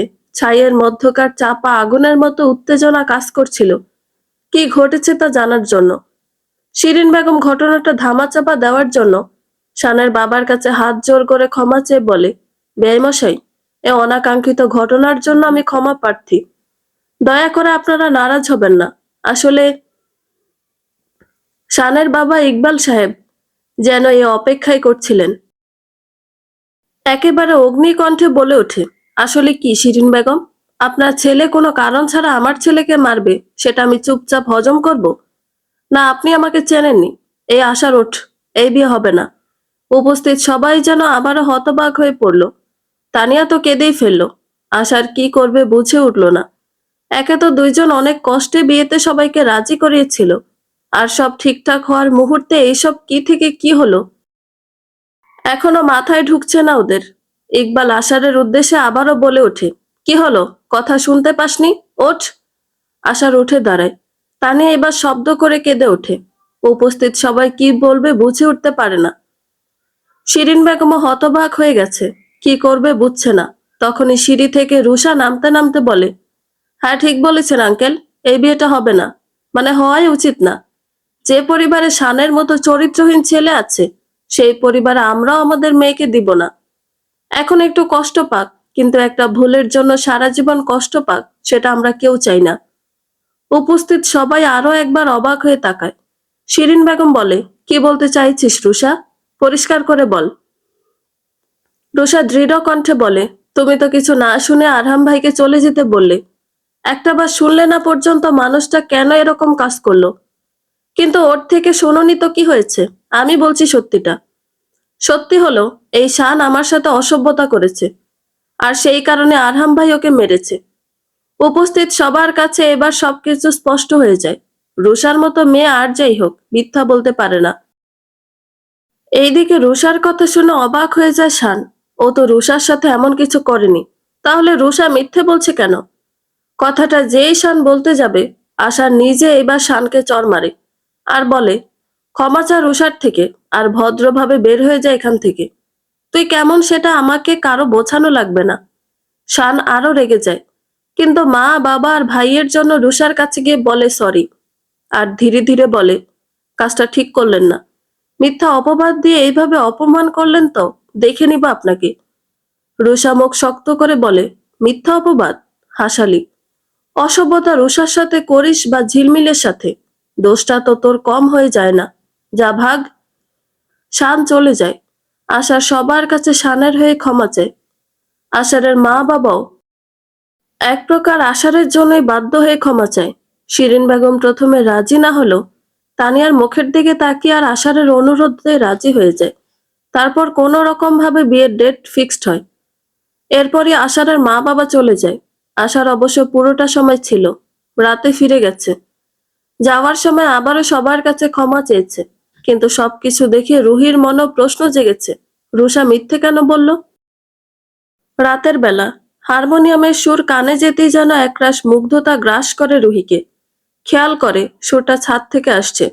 ছাদে যাবে নাকি যাবে না, নানান রকম কথা ভাবতে ভাবতে ছাদের দিকে পা বাড়ালো রুহি। মনে পড়লো এত ঝামেলার মধ্যে তো মানুষটার খাওয়াই হয়নি। আরো ভাবে, জিজ্ঞেস করবে খাবে কিনা। ভাবতে ভাবতে ছাদের দিকে এগিয়ে যায়। ছাদের দরজার সামনে আসতে হারমোনিকার শব্দটা তুমুল হলো। সেই সাথে শুনতে পেল আরহামের খোলা গলার গান। রুহি মনোযোগ দিয়ে তাকালো মানুষটার দিকে। কালো চেকের লুঙ্গি পরা, গায়ে পাতলা টি শার্ট গায়ে, চুলগুলো এলোমেলো সাথে সিক্ত, বোধহয় গোসল করেছে। রুহির হঠাৎ নিজেকে কেমন লাগলো, এইভাবে অন্য কাউকে কেন লক্ষ্য করছো ও? আর এত মায়াই বা লাগছে কেন মানুষটার উপরে? রুহির ভাবনার মাঝে গান থামিয়ে সিগারেট ধরালো আরহাম। পরিবেশ তখন নিশ্চুপ প্রায়। এর মাঝে ধপধপ পা ফেলে কে যেন ছাদের দিকে আসছে। মনে হতেই দরজার আড়ালে লুকালো রুহি। তখনই ভালো করে খেয়াল করলো, হাতে থালা, হাতে রুষা। রুষা চুলগুলো দুলাতে দুলাতে ছাদে পা রাখতেই হাফ ছেড়ে বাঁচে রুহি। কিন্তু রুষা আর আরহামকে একসাথে দেখে মনের অজান্তে বেশ জোরে বলে ফেলে, পথের মানুষ কথা দেয় সহজে, হাত ধরে রাখে ক্ষণিক, সময় এলে তারাই শেখায় কিভাবে একা হতে হয় ধীরে ধীরে। রুহি কথা শেষ করতে ছাদ থেকে হাসির শব্দ ভেসে আসে। পরক্ষণে আরহামের কণ্ঠ ভেসে আসে, শোনো মেয়ে, শেষ হলে প্রয়োজন, শেষ হয়ে যায় প্রতিশ্রুতি। ভিড়ের মাঝে দাঁড়িয়ে মানুষ সবচেয়ে একা থাকে। রুহি এবার নিজেই নিজের উপর বিরক্ত হয়ে চোখ বুজে বিড়বিড় করে বলে, যেখানে বাঘের ভয় সেখানেই সন্ধ্যা হয়। হুট করে আরহামের মুখে কথাটা শুনে বিস্মিত কণ্ঠে রুষা বলল, যারা ভালোবাসা নিয়ে আসে তারা সহজে ছেড়ে যায় না আরহাম ভাই। কথাটা শুনে আরহাম আধারে ঢাকা সিঁড়ির দিকে একবার তাকালো, অতঃপর কিছু হয়নি এমন ভাব করে আকাশের দিকে তাকিয়ে রইল। রুষা জানে আরহাম এত সহজে উত্তর দেওয়ার লোক নয়, তাকে প্রশ্ন করাটা নেহাতি বোকামি। আর রুষার মতন চালাক মেয়ের বোকামি করা সাজে না। তাই গলা পরিষ্কার করে কথা ঘুরানোর প্রচেষ্টা চালিয়ে রুষা বলল, আপনার জন্য খাবার এনেছিলাম, সারাদিন তো না খাও আপনি। রুষার কথা থামতে দেরি, অথচ পিছে ঘুরে তীক্ষ্ণ দৃষ্টি ফেলতে দেরি নেই। যেন বিদ্যুতের বেগে পিছে তাকিয়েছে, এক সেকেন্ড ব্যয় না করে। আরহামের দৃষ্টি রুষাকে খানিকটা ভরকে দিল। মেয়েটা বোকা বোকা একটা হাসি দিয়ে আমতা আমতা করে বলল, আমি না, বড় মামি পাঠিয়েছে। আরহাম রুষাকে পা থেকে মাথা অব্দি একবার পরখ করলো, অতঃপর ঠোঁটের ভাঁজে থাকা সিগারেটটার মাঝে দুটো টান দিয়ে ধোঁয়া উড়িয়ে দিল আকাশে। খুব গম্ভীর কণ্ঠে বলল, মিথ্যে কেন বলেছিস? তোকে তো শান কিছু করেনি। রুষা স্থির, হাত দুটো কেঁপে উঠল। সেই কাপা হাতেই খাবারের প্লেটটা ধরে রেখে আছে বহু কষ্টে। আরহাম কাপা হাতের দিকে দৃষ্টি দিল, অতঃপর কণ্ঠ সামান্য উঁচু করে বলল, রাখ থালাটা, নইলে কাঁপতে কাঁপতে থালাটা পড়েই যাবে।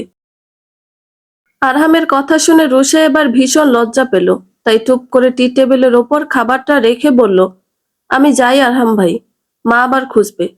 আরহাম মুচকি হেসে বলল, কারণটা বললি না? রুষা এবার বেশ দৃঢ় গলায় বলল, অসম্মান রুষার হোক বা রিমঝিমের, অপরাধকারীর অপরাধ তো তাতে কম হয়ে যায় না। আর অপরাধী অপরাধ করে বেঁচে যাবে শুধুমাত্র প্রমাণের অভাবে, তা তো ঠিক না আরহাম ভাই। আরহাম আরো একবার তাকায় রুষার দিকে আর ভাবে, মেয়েটার মধ্যে একটা চাপা আগুন আছে, সেই সাথে আছে শুভ্রতা। ও চায় না ওর জীবনের সাথে জড়িয়ে মেয়েটা জ্বলে পুড়ে ছারখার হয়ে যাক। তাই ঠোঁটে মুচকি হাসি হেসে বলে, আচ্ছা যা এখন। রুষা মাথা নাড়িয়ে বলল, আচ্ছা আসি। রুষা চলে গেল। রুহি এতক্ষণ সবকিছুই আড়ালে দাঁড়িয়ে শুনছিল। রুষা যেতে ও যাওয়ার জন্য পা রাখতেই আরহাম ডেকে উঠল, শোনো, এদিকে আসো। আকস্মিক ডাকে সে ভীত হলো, ধরা পড়ে যাওয়ার লজ্জাও পেল। তবু সে জায়গা থেকে 1 ইঞ্চিও নড়ল না। আরহাম অধৈর্য হলো, বিরক্ত হলো কিছুটা। কণ্ঠে জোর বাড়িয়ে বলল, এই যে দরজার আড়ালে লুকিয়ে থাকা ভীতু মেয়ে, তোমাকেই বলছি, তোমার তো মতলব ভালা না মেয়ে। বিনা অনুমতিতে আবারও আমার ছাদে এসেছো। রুহি বেরিয়ে এসে বলে, দেখুন, আমি কিন্তু আসিনি আপনার ছাদে, আমি বাইরেই ছিলাম, আপনিই ডাকলেন এখন। আরহাম হাসলো, তারপর বলল, তা বাইরেই কেন এসেছিলে শুনি? রুহি কি বলবে ভেবে পেল না, চুপচাপ দাঁড়িয়ে রইল। তখনই পেছন থেকে রুষা আবারও আসলো। এসে রুহিকে দেখে বেশ অবাক হলো, আর চোখে তাকিয়ে বলল, রুহি তুমি এখন এখানে? রুহি রুষাকে দেখে আরো থতমত খেয়ে গেল, মাথা নিচু করে ফেলল। আরহাম বিষয়টা বুঝতে পেরে বলল, আমি ডেকেছি ওকে। রুষা বলল, কেন? আরহাম বলল, তুই তো জল দিয়ে যাসনি, তাই আমি ওকে ডাক দিয়েছিলাম জল দেওয়ার জন্য। রুষার কেন যেন উত্তরটা পছন্দ হলো না, তবু হাতে থাকা জলের বোতল রেখে বলল, কিন্তু জল কই ওর কাছে? আরহাম কিছু বলার আগে নিচ থেকে শিরিন বেগমের গলার স্বর ভেসে এলো, রুহিকে বেশ ব্যতিব্যস্ত কণ্ঠে ডাকছে। রুহি যেন হাফ ছেড়ে বাঁচল, তারপর আর অপেক্ষা করলো না। আমি যাই, আন্টি ডাকছে বলে ধপাধপ পা ফেলে ছুটে গেল। রুহি চলে যেতেই রুষা আরহামের দিকে তাকালো, তারপর বেশ গম্ভীর গলায় বলল, আপনি মানুষটা এমন কেন আরহাম ভাই? আরহাম বলল, কেমন? রুষা একটা দম নিয়ে বলল, আপনি জ্বলন্ত আগুন, আর সে আগুনে প্রতিনিয়ত পুড়ে চলেছি আমি। আমার ওপর কি একটু মায়া হয় না আপনার? বুঝতে পারেন না আপনি জড়িয়ে গেছেন আমার সবটুকু রক্তকণিকায়? আরহাম রুষার কথা শুনে আবারও একটা সিগারেট ধরালো, তারপর একের পর এক সুখ টান দিতে থাকলো।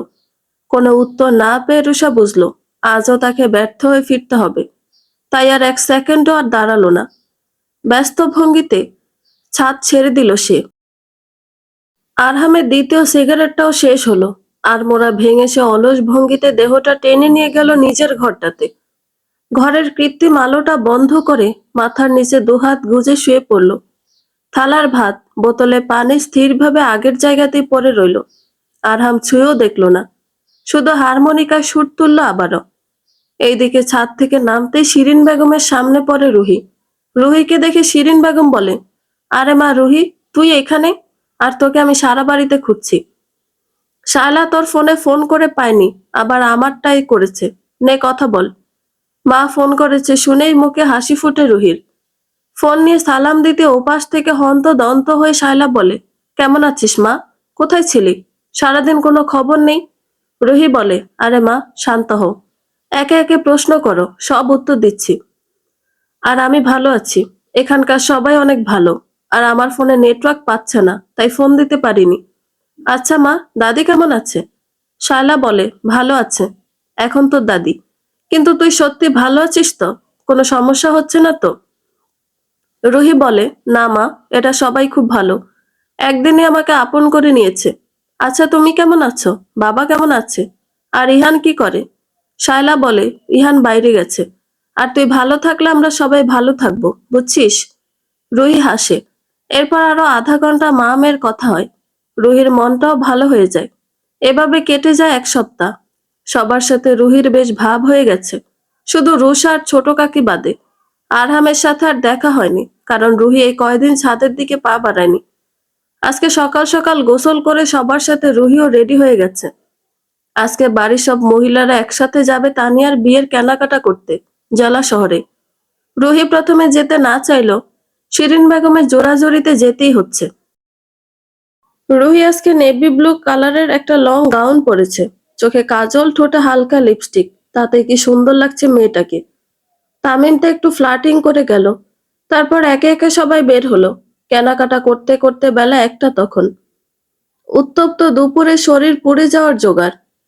রুহি আর পাখি দোকান থেকে বের হয় ঠান্ডা কোল্ড ড্রিঙ্ক কেনার জন্য। এইদিকে ওদের দিকে আর চোখে তাকিয়ে থাকে কয়েকটা বোখাটে ছেলে। দোকান থেকে কোল্ড ড্রিঙ্ক কিনে নিয়ে যেই ওরা বের হয়, তখনই বখাটে ছেলেরা ওদের ঘিরে ধরে। ওদের মধ্যে একজন খপ করে রুহির হাত ধরে বলে, দোস্ত, মালটা তো হেব্বি। রুহি ঝটকা দিয়ে হাত ছাড়িয়ে নেয়। আরেকটা ছেলে হেসে এগিয়ে আসে। তারপর বলে, আরে আপা রাগ করছো কেন? একটু কথা বলতেই তো চাচ্ছি। পাখি কাপা গলায় বলে, ভাইয়া প্লিজ, আমরা কোনো কথা বলতে চাচ্ছি না, যেতে দিন আমাদের। ছেলেগুলো আরো কাছে ঘেঁষে আসে। রুহির শরীর ঠান্ডা হয়ে আসে ভয় আর আতঙ্কে। এমন মুহূর্তে হঠাৎ পিছন থেকে গম্ভীর এক পুরুষালী রাগী কণ্ঠে বলে, হাতটা সরাবি নাকি ভেঙে ফেলবো। সবাই থমকে যায়। রুহি ঘুরে তাকিয়ে দেখে আরহাম। চোখে রাগ, মুখে কঠিন ভাব। আজ তাকে আগের চেয়েও ভয়ঙ্কর লাগছে। ছেলেটা হাসতে গিয়ে বলে, তুই কে রে? হিরো সাজতে আসছিস? আরহাম এক মুহূর্ত দেরি করলো না, সপাট এক ঘুষিতে ছেলেটা ছিটকে পড়ে যায়। পাখি চিৎকার করে ওঠে, আরহাম ভাইয়া। আরহাম গর্জে ওঠে, মেয়েরা হলো মায়ের জাত। সম্মান করতে যদি না পারিস তাহলে অসম্মান করার অধিকার তোদের কে দিয়েছে? আরহামের কথার মাঝে আরেকজন পিছন থেকে লাঠি তুলতেই আরহাম ঘুরে দাঁড়িয়ে লাঠিটা ধরে টান দিয়ে কেড়ে নেয়। তারপর ধপ ধপ একটার পর একটা আঘাত। চারপাশে হইচই পড়ে যায়। মানুষজন দোকান থেকে বের হয়ে তাকাতে থাকে। ছেলেগুলো বুঝে যায় ভুল জায়গায় হাত দিয়েছে। একজন দৌড় দিতে চাইলে আরহাম চেঁচিয়ে ওঠে, পালাবি? তোদের মতো কুত্তাদের পালানোই কাজ। আরেকটা ঘুষি। গুন্ডাগুলা দাঁড়াতে পারে না, একসময় দৌড়ে পালিয়ে যায় সবাই। চারদিকে তখন জমজমাট ভিড়। রুহি থমকে দাঁড়িয়ে আছে, হাত কাঁপছে, চোখ ভিজে উঠেছে। আরহাম ধীরে ধীরে রুহির দিকে তাকায়, তারপর কঠিন গলায় বলে, ঠিক আছো? রুহি কিছু বলতে পারে না, শুধু মাথা নাড়ে। ঠিক তখনই শিরিন বেগম, তানিয়া আরো বাকিরা দৌড়ে আসে। শিরিন বেগম হাঁপাতে হাঁপাতে বলে, কি হয়েছে, এত চিৎকার কেন? আরহাম, তুমি এখানে কি করছো? তোমার সব জায়গায় মারামারি না করলে চলে না? পাখি তখন কাঁদতে কাঁদতে বলে, মা, ভাইয়াকে বকছো কেন? ওই ছেলেগুলোই তো টিস করছিল আমাদের। ভাইয়া ভাগ্যে সময় মতো এসেছিল, নইলে এতক্ষণ কি যে হতো।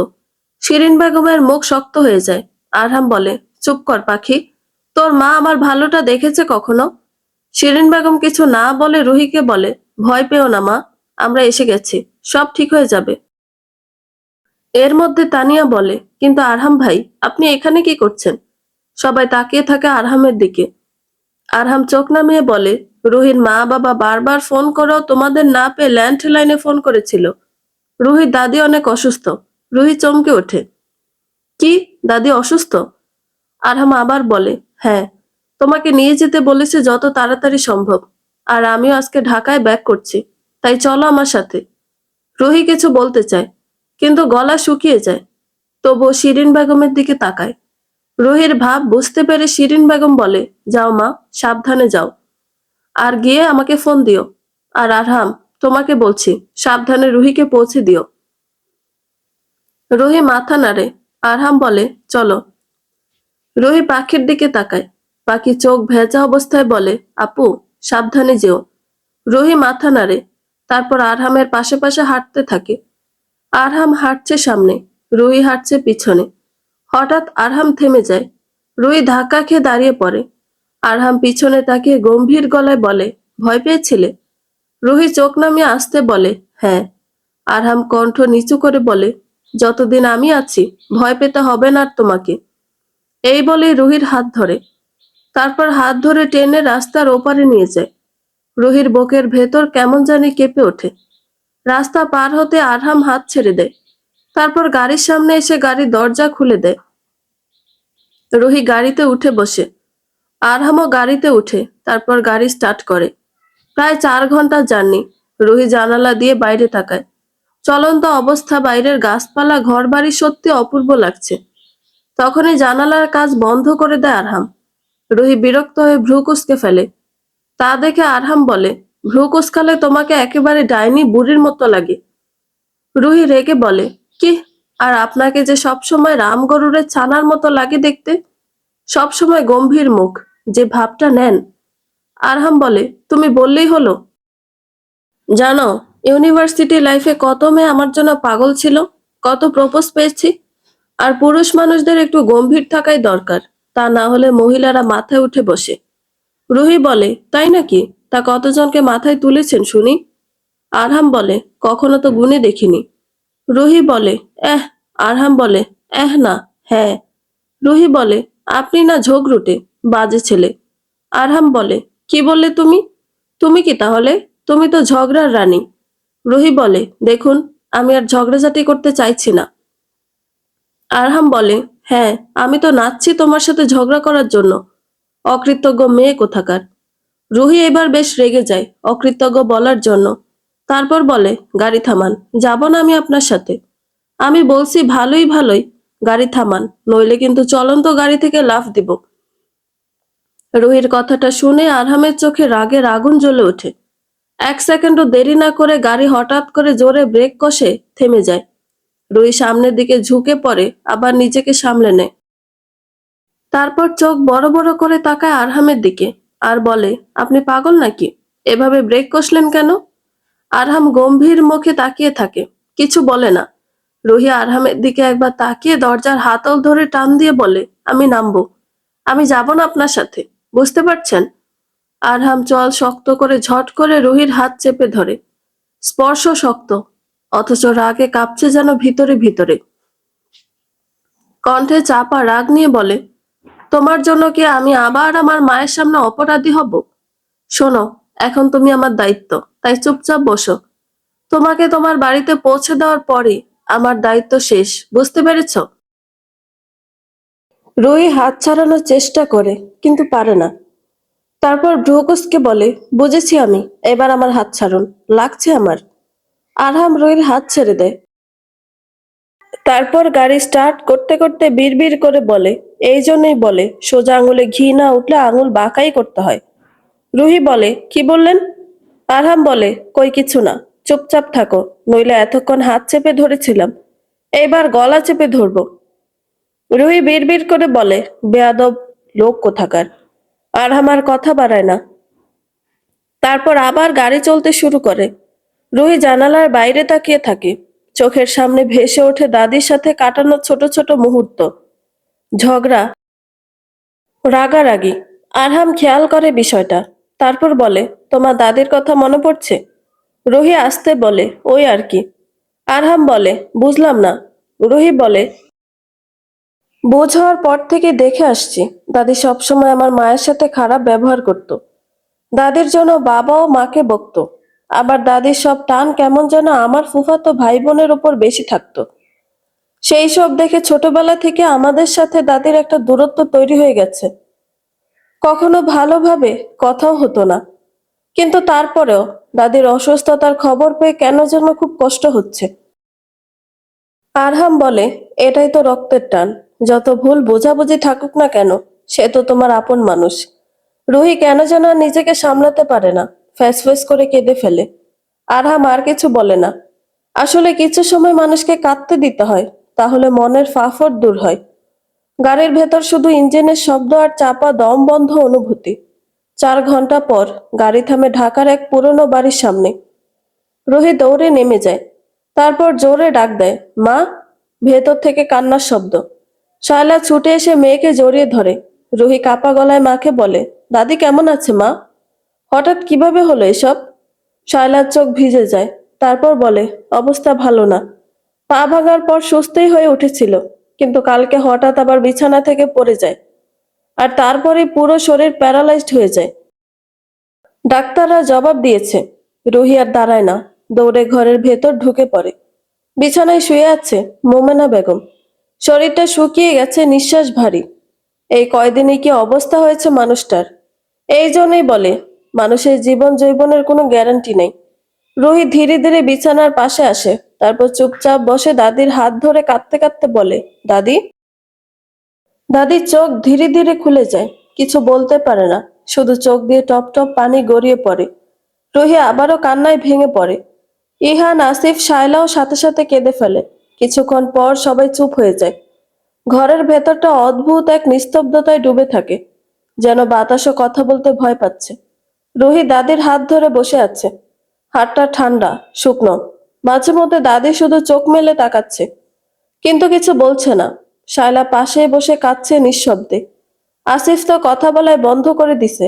মা অন্ত প্রাণ ছেলে, মেয়ে মানুষের মতো কাঁদতে পারছে না, কিন্তু নিঃশ্বাস নিতেও কষ্ট হচ্ছে।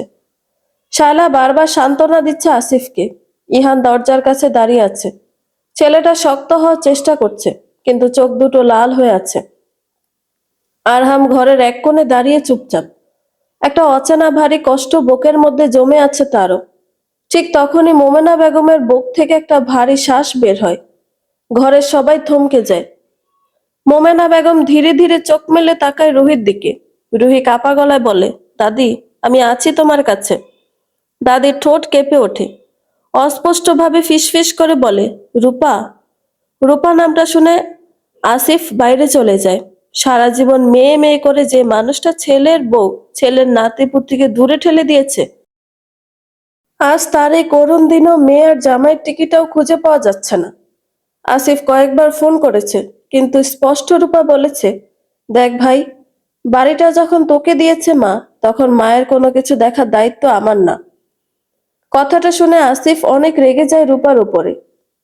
বাড়িটা ওকে দিয়েছে যেমন, ঠিক তেমনি লাখ টাকা দামের জমি ভাগ হিসেবে রূপাকেও ওর মা দিয়েছে।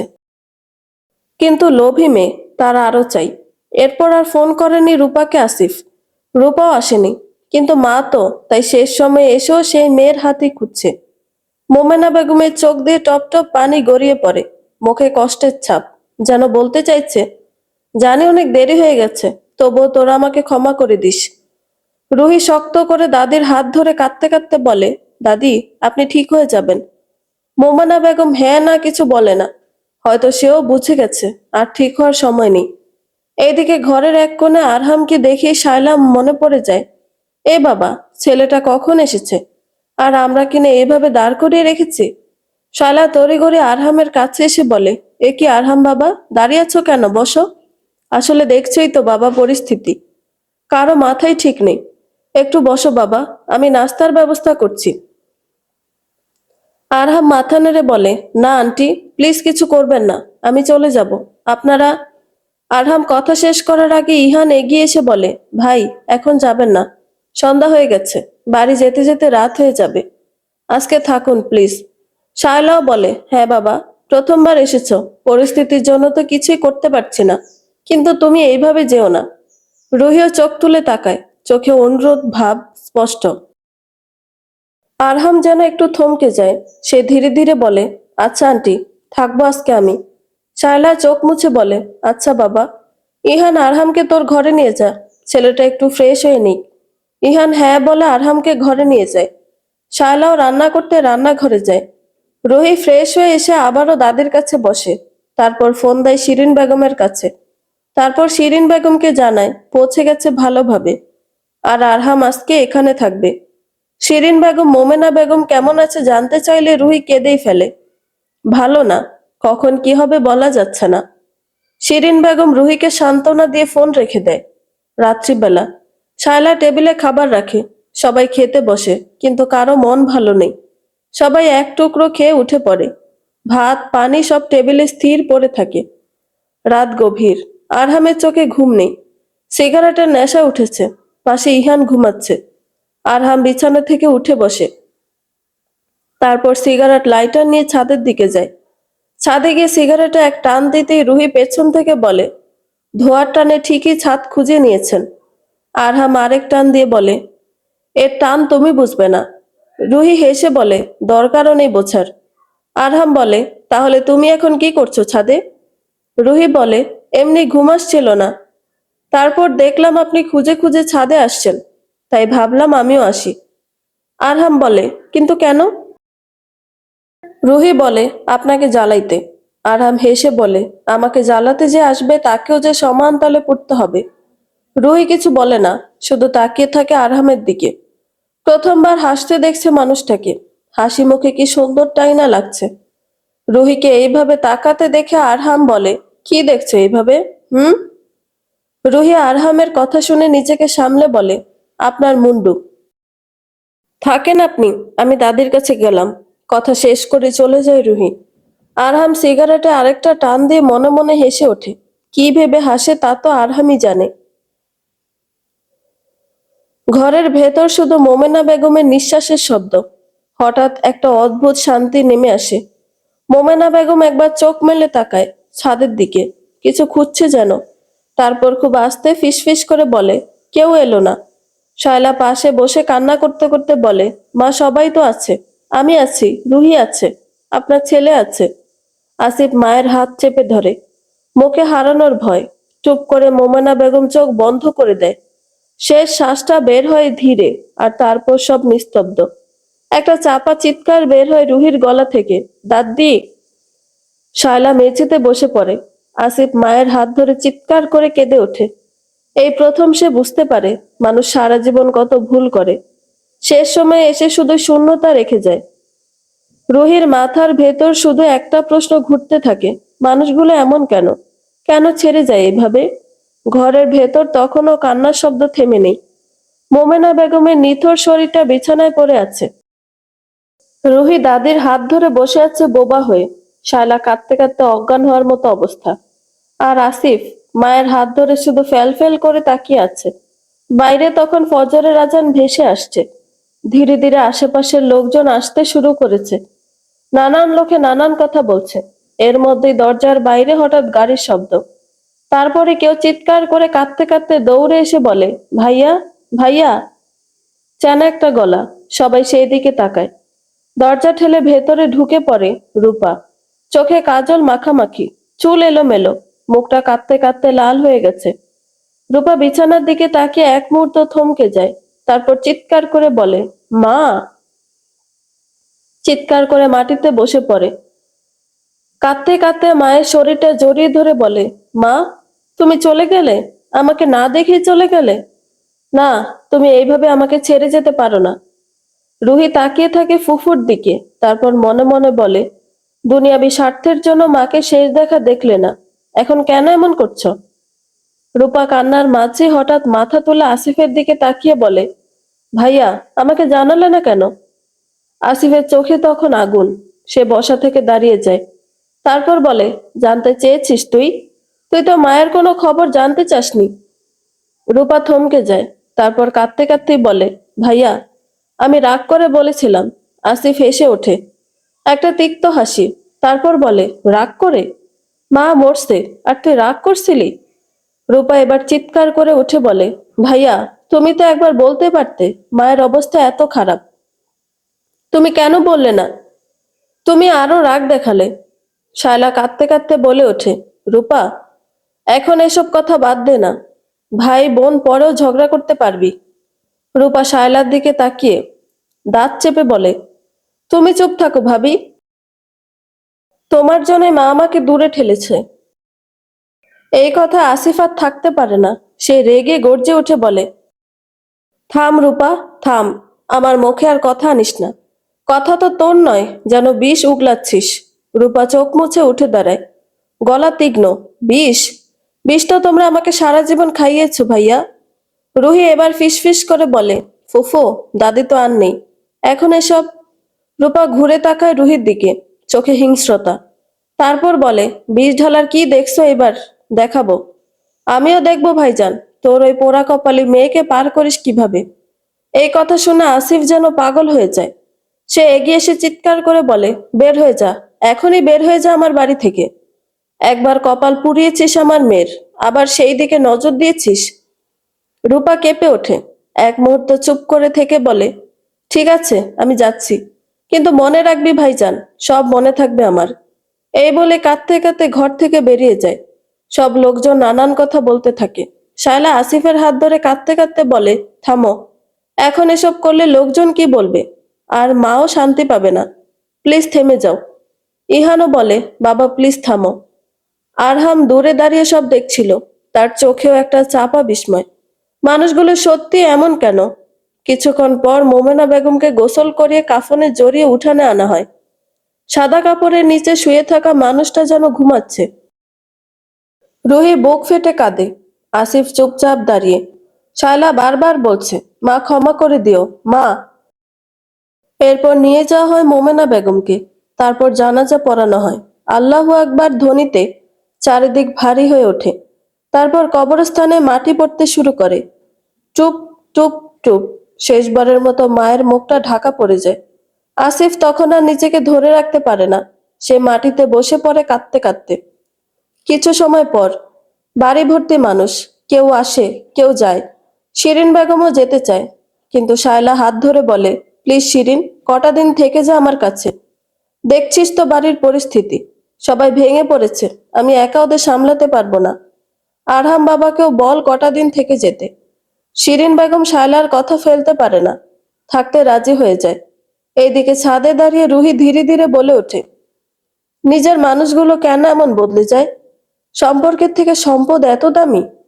রুহির কথা শুনে পেছন থেকে আরহাম বলে, সবার কাছে না। এখনো অনেকেই আছে যাদের কাছে সম্পর্কের মূল্যই আগে। রুহি একটা শ্বাস নিয়ে আবার বাইরে দৃষ্টি নিক্ষেপ করে। তারপর দুইজনেই একসাথে বলে ওঠে, মানুষগুলো এমন কেন? মোমেনা বেগমের মৃত্যুর আজ তৃতীয় দিন। বাড়িটা এখনো শোকের ভারে স্তব্ধ। কিন্তু জীবন তো থেমে থাকে না। মৃত্যুর পরও মানুষকে বাঁচতে হয়, কাজ করতে হয়, দায়িত্ব পালন করতে হয়। তেমনি আজকে সকাল থেকে ব্যস্ত শায়লা, সাথে শিরিন বেগমও। মোমেনা বেগমের দাফনের কাজ যারা করেছিল, আজকে তাদের দাওয়াত করা হয়েছে, সাথে কিছু আত্মীয় স্বজন, পাড়া প্রতিবেশী আর কয়েকজন গরিব দুঃখী লোকজনদের। উঠানে বড় বড় হাঁড়ি বসানো হয়েছে, চুলায় আগুন জ্বলছে, মশলা ভাজার গন্ধ বাতাসে ছড়িয়ে পড়ছে। কিন্তু তাতে আনন্দ নেই, শুধু দায়িত্ব আছে। শায়লা আর শিরিন বেগম একসাথে কাজ করছে। শায়লা বড় হাঁড়িতে চাল ঢালতে ঢালতে বলে, জানো, আজকের আগে আমি স্বপ্নেও ভাবিনি এভাবে একদিন আম্মার জন্য রান্না করতে হবে। হুট করে এইভাবে একা করে তিনি কেন চলে গেলেন বলো তো? মা বাবাকে তো কবেই হারিয়েছি, আর এখন আম্মাও এভাবে একা করে চলে গেলেন। শায়লার কথা শুনে শিরিন বেগম চোখে পানি জমে গেছে। মা বাবা যে কি জিনিস, যার হারায় সেই বুঝে। তারপর ধীরে বলে, মৃত্যু মানুষকে এক করে দেয় শায়লা, কিন্তু জীবিত অবস্থায় মানুষ কেন এক হতে পারে না? শায়লা দীর্ঘশ্বাস ফেলে, চোখ মুছে আবার কাজে লেগে যায়। এইদিকে উঠানে ইহান আর আরহাম মিলে চেয়ার টেবিল সাজাচ্ছে। ইহান ক্লান্ত গলায় বলে, আরহাম ভাই, আপনি না থাকলে সত্যি এই সব কিছু একা আমি সামলাতে পারতাম না। ভাগ্যিস আপনি এসেছিলেন। আরহাম মুচকি হেসে শুধু মাথা নাড়ে। তার চোখে আজও ঘুম নেই। তৃতীয় দিনও যেন একটা চাপা ভার বুকের ভেতর আটকে আছে। রুহি পাশে দাঁড়িয়ে প্লেট সাজাচ্ছিল। হঠাৎ আরহাম তাকিয়ে বলে, ঠিক আছো? রুহি একটু থেমে যায়। তারপর আস্তে বলে, ঠিক থাকা কি সম্ভব? আরহাম আর কিছু বলে না। কিছু প্রশ্নের উত্তর হয় না। আসিফ উঠানে ঘুরে বেড়াচ্ছে। তার চোখের নিচে গভীর কালো দাগ। 3 দিনে মানুষটা যেন 10 বছর বড় হয়ে গেছে। কিছুক্ষণের মধ্যেই লোকজন আসতে শুরু করে। একজন বৃদ্ধ লোক এসে বলল, আল্লাহ মাফ করুক মার সব গুনাহ। আরেকজন বলল, মানুষটা কেমন ছিল জানি না, কিন্তু মৃত্যু তো সবার জন্য এক। গরিব কিছু মানুষও এসেছে। তাদের চোখে খাবারের অপেক্ষা, মুখে দোয়া। শায়লার রান্না প্রায় শেষ। সব একে একে বাটিতে বাড়ে। লোকজন চেয়ারে বসে গেছে। একে একে ইহান আরহাম সবাইকে খেতে দিতে শুরু করে। সবাই তৃপ্তি সহকারে খাচ্ছে। ঠিক তখনই দূর থেকে একটা পরিচিত কণ্ঠ ভেসে আসে, ভাইজান। সবাই সেই দিকে তাকায়। ভিড়ের মধ্যে একটা ছায়া দেখা যাচ্ছে, চেনা একটা মুখ। রূপা। রূপা ধীরে ধীরে এগিয়ে আসে। চোখ দুটো ফুলে আছে, মুখটা ক্লান্ত। আসিফ এক মুহূর্ত থমকে যায়। তার চোখে এখনো রাগের আগুন। রূপা কাছে এসে হঠাৎ হাত জোর করে ফেলে। কাপা গলায় বলে, ভাইয়া, আমাকে মাফ করে দাও। সবাই থমকে তাকিয়ে থাকে। আসিফ গম্ভীর গলায় বলে, এখন কেন এসেছিস আবার? কি চাই? রূপা চোখ মুছে কাঁদতে কাঁদতে বলে, ভাইয়া, আমি ভুল করেছি। আমি খুব ভুল করেছি। আমাকে ক্ষমা করে দাও। শালা অবাক হয়ে তাকিয়ে থাকে। রুহিও চুপ করে দাঁড়িয়ে। রূপা আবার বলে, ভাইয়া, আমার স্বামীর কথায় আমি আমার বুদ্ধি লোপ পেয়েছিল, আর তার জন্য আমি এসব করেছিলাম। আমাকে ক্ষমা করে দাও ভাইজান। তার কথায় পড়ে আমি অন্ধ হয়ে গিয়েছিলাম ভাইয়া। আসিফ দাঁতে দাঁত চেপে বলে, তাই বুঝি? ওর কথা শুনে তুই নিজের বিবেক বিক্রি করে দিয়েছিলি বুঝি? রূপা কান্নায় ভেঙে পড়ে। না ভাইয়া, আমি বুঝিনি। যেদিন মা চলে গেল সেদিনই বুঝেছি কত বড় ভুল করেছি আমি। একটা ভুলে মাকে একেবারে হারিয়ে ফেলেছি আমি। মা তো আর ফিরবে না, কিন্তু ভাই, তুমি তো আছো। আমি তোমাকে আর হারাতে চাই না। এই বলেই রূপা আসিফের পা ধরে বসে পড়ে। তারপর বলে, আমাকে ক্ষমা করে দাও ভাইয়া। আসিফের চোখ ভিজে ওঠে। কিছুক্ষণ চুপ করে থেকে সে ধীরে ধীরে রূপাকে তুলে ধরে। তারপর কাপা গলায় বলে, তুই আর মা আমার কলিজা ছিলি রূপা। এখনো তাই আছিস। মা তো চলেই গেছে, তুইও আর আমাকে কষ্ট দিস না বোন। রূপা ফুফিয়ে ওঠে। দুই ভাই বোন একে অপরকে জড়িয়ে ধরে কাঁদে। রুহির চোখেও পানি চলে আসে। শায়লা দীর্ঘশ্বাস ফেলে বলে, আল্লাহ তোমার কাছে হাজার কোটি শুক্রিয়া। আজ একটা সম্পর্ক আবার জোড়া লাগলো তোমার দয়ায়। চারিদিকের পরিস্থিতিটা পরিবর্তন হয়। রূপা নিজে গরিবদের খাবার পরিবেশন করে। আসিফ পাশে দাঁড়িয়ে থাকে। বাড়িটা যেন একটু হালকা হয়। শোকের মাঝেও সম্পর্কের একটা সেতু তৈরি হয়। রুহি মনে মনে ভাবে, মানুষ ভুল করে, কিন্তু কেউ কেউ ভুল বুঝে আবার ফিরেও আসে। যাক, শেষ ভালো যার, সব ভালো তার। রাত। সব কাজ শেষে বাড়ি নিস্তব্ধ। সবাই ক্লান্ত। এক এক করে ঘুমিয়ে পড়ে সবাই। কিন্তু রুহির চোখে ঘুম নেই। দাদির জন্য মনটা এখনো কাঁদছে। হঠাৎ জানালার বাইরে তাকিয়ে দেখে বাগানে একজন দাঁড়িয়ে। একলা। সিগারেটের ধোঁয়া উঠছে বাতাসে। আরহাম। রুহি কিছু না ভেবেই ধীরে ধীরে বাইরে চলে যায়। পা টিপে বাগানের দিকে এগিয়ে যায়। আরহাম তাকায় না। রুহি আস্তে বলে, ঘুম আসছে না। আরহাম ঠান্ডা গলায় বলে, ঘুম আমার সাথে থাকে না। রুহি একটু থেমে বলে, আপনি সবসময় একা থাকেন কেন? আরহাম হেসে ফেলে। তারপর বলে, একা থাকা অভ্যাস হয়ে গেছে। রুহি চুপ করে দাঁড়িয়ে থাকে। তারপর বলে, আপনাকে অনেক ধন্যবাদ। আজ আপনি না থাকলে আমাদের সবকিছু সামলাতে কষ্ট হতো। আরহাম তাকায় রুহির দিকে। চোখে অদ্ভুত একটা শান্তি। তারপর বলে, আমি তেমন কিছুই করিনি, অযথা ধন্যবাদ দিয়ে ছোট করো না রুহি। রুহি বলে, না না, একদমই এরকম ভাববেন না। দেখছিলেনই তো বাবার কি অবস্থা, ইহান কতটুকুই বা করতে পারত। আপনি তো নিজ দায়িত্বে বাজার থেকে শুরু করে খাবার পরিবেশন সব করলেন, আপনাকে অনেক ধন্যবাদ। কথাটা শুনে আরহাম কিছু বলতে যাবে, ঠিক তখনই ঝোপের মধ্যে একটা শব্দ, খস খস। রুহির বুক ধক করে ওঠে। সে ভয়ে পিছিয়ে যায়, আর হঠাৎ একটা ছায়া যেন নড়ে ওঠে। রুহি চিৎকার করতে গিয়েও পারে না, ভয়ে হুট করে আরহামকে জড়িয়ে ধরে। আরহাম পুরো হতভম্ব, 1 সেকেন্ডে সবকিছু থমকে যায়। রুহির হাত শক্ত করে আঁকড়ে ধরে আছে তাকে। আরহাম অবাক হয়ে দাঁড়িয়ে থাকে, তার হৃদস্পন্দন যেন থেমে গেছে। ঠিক তখনই পেছন থেকে চিৎকার করে বলে, এইসব কি হচ্ছে? কবে থেকে চলে এইসব নোংরামি? এই নাগরের জন্য ভাতারের ভাত খাসনি তাই না রুহি? রুহি কথাটা শুনে আঁতকে উঠে, আরহামের বুক থেকে ছিটকে সরে আসে। চোখে ভয়, মুখে বিস্ময়। সামনে দাঁড়িয়ে আছে রূপা, তার চোখে সন্দেহের দৃষ্টি, কণ্ঠে কুরুচিপূর্ণ কথা। রুহি কাপা গলায় বলে, কি বলছেন ফুফু আম্মা? আপনি আমাকে এই চিনলেন? রূপা বলে, চুপ কর বেয়াদব মেয়ে, ওই নোংরা মুখে আর কথা বলিস না। তলে তলে এই ছিল তোর মনে? কথাটা বলে চিৎকার করতে থাকে।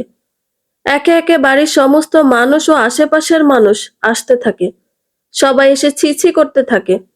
এই কথা শুনে শায়লা শিরিনও চলে আসে। আসিফের অফিস থেকে জরুরি কল আসায় কিছুক্ষণ আগে অফিসের উদ্দেশ্যে বেরিয়ে গেছে। শায়লাকে দেখেই রূপা বলে, দেখো ভাবি, দেখো তোমার মেয়ের কীর্তিকলাপ। স্বামীর ভাত তো খেতেই পারেনি, আর এখন রাত দুপুরে একটা পরপুরুষের সাথে বাগানে এসে ঢলাঢুলি করছে। এই শিক্ষা দিয়েছে তোমার মেয়েকে? এমন মেয়ের মা হওয়ার থেকে গলায় কলসি দিয়ে নদীতে ডুব দেওয়া ভালো। কথাটা শুনেই রুহি চিৎকার করে কেঁদে উঠে বলে, চুপ করুন ফুফু, আমি আপনাকে সম্মান করি জন্য এখন আমি চুপ আছি, কিন্তু আর না। কথা শেষ না করতেই শায়লা রুহিকে সপাটে চড় মারে আর বলে, আমি মানলাম রূপা বাজে কথা বলছে, কিন্তু তুই এত রাতে এই বাগানে আরহামের সাথে কি করছিলি সেটা বল। তুই আমাদের মান সম্মান আর কিছু বাকি রাখলি না রুহি। এর আগে আমি সব থেকে বেশি সাপোর্ট করেছিলাম তোকে, কিন্তু এখন মনে হচ্ছে সব থেকে ভুল করেছিলাম, তুই সেটা যোগ্যই না। রুহি বলে, মা, একবার আমার কথাটা শোনো। শায়লা বলে, কি মা, কি শুনবো? কোনো কথা শুনবো না আর। মনে কর মরে গেছে তোর মা। এই বলে শায়লা দৌড়ে বাড়ির ভেতরে চলে যায়। রুহি বলে, না মা, আমার জন্য তোমাদের আর কিছু করতে হবে না। আমার জন্যই যখন এত কিছু, তখন আমি আর থাকবো না। এই বলে চলে যেতে চাই, তখনই আরহাম রুহির হাত টেনে ধরে বলে, কোথাও যাবে না তুমি। যেহেতু তোমার সাথে আমিও জড়িয়ে গেছি, তাই এই সব কিছুর দায় আমারও। রুহি বলে, না, আপনার কোনো দায় নেই আরহাম। আপনি তো আমায় ডাকেননি, আমি নিজ ইচ্ছায় এসেছি, তাই আপনাকে কোনো দায় নিতে হবে না। আমি আমার রাস্তা দেখে নিব। আরহাম এইবার বেশ রাগী গলায় বলে, এক কথা দ্বিতীয়বার বলতে চাই না আমি রুহি। আর এই যে সবাই ছিছি করছেন, এখানে ছিছি করার মতো কিছুই হয়নি। তারপরেও রুহির গায়ে কোনো কলঙ্কের দাগ আমি লাগতে দেব না, তাই আজকে রুহিকে আমি বিয়ে করব। রাতটা যেন থেমে গেছে। বাড়ির উঠোন জুড়ে কানা ঘুষা, ফিসফিস শব্দ। রুহি বলে, না আরহাম, আমি বিয়েটা করতে পারবো না। আমার অভিশপ্ত জীবনে আপনাকে জড়াতে চাই না। আপনি তো আমার অতীতটাও জানেন না। আরহাম বলে, কোনো অতীত আমার জানা লাগবে না। আমি জানি তোমাকে, তুমি কেমন, আর কিছু জানার দরকার নেই। তাই চুপ থাকো। কই ডাকুন কাজীকে, এই মুহূর্তে বিয়ে করব আমি রুহিকে। উপস্থিত সবাই নানান আলোচনায় ব্যস্ত থাকলো, শিরিন বেগম চুপচাপ দাঁড়িয়ে শুধু দেখছেন। আরহাম একবার মায়ের দিকে তাকায়। শিরিন বেগম চোখের ইশারায় বলে, সে যা করছে একদম ঠিক করছে। সে আরহামের পাশে আছে। আরহাম যেন মায়ের ইশারায় আরেকটু শক্তি পায়। অতঃপর কাজী ডেকে তৎক্ষণাৎ দুইজনের বিবাহ সম্পন্ন করা হয়। বিয়ের কার্যক্রম শেষ হতে হতে ভোর হয়ে যায়। আজানের ধ্বনি ভেসে আসে দূর থেকে। রাতের অন্ধকার কেটে ধীরে ধীরে আলো ফুটছে, কিন্তু বাড়িটার ভেতরে আলো নেই। শুধু চাপা কান্না, চাপা ফিসফিসানি, আর অপমানের গন্ধ। রুহি একটা কোণে বসে আছে, চোখের জল শুকিয়ে গেছে কাঁদতে কাঁদতে। মাথার উপর যেন পাহাড় ভেঙে পড়েছে। আরহাম দাঁড়িয়ে আছে ঠিক তার সামনে। চোখে ঘুম নেই, শুধু একরাশ দৃঢ়তা। কিছুক্ষণ পর আসিফ ঘরে ঢোকে। অফিসের জরুরি কাজ শেষ করে সে ফিরেছে, কিন্তু বাড়ির সামনে ভিড় দেখে থমকে যায়। তারপর বলে, এত লোকজন, এখানে কি হচ্ছে? সবাই চুপ, কিন্তু রূপা ব্যঙ্গ করে হেসে বলে, আহা ভাইজান, আপনি তো কিছুই জানেন না, তবে সঠিক সময়ে এসেছেন। আপনার আদরের মেয়েটা রাতের আধারে বাগানে গিয়ে পরপুরুষের সাথে, তারপর বাধ্য হয়ে বিয়ে করতে হয়েছে। আসিফের চোখ লাল হয়ে ওঠে, চিৎকার করে বলে, কি বলছিস তুই?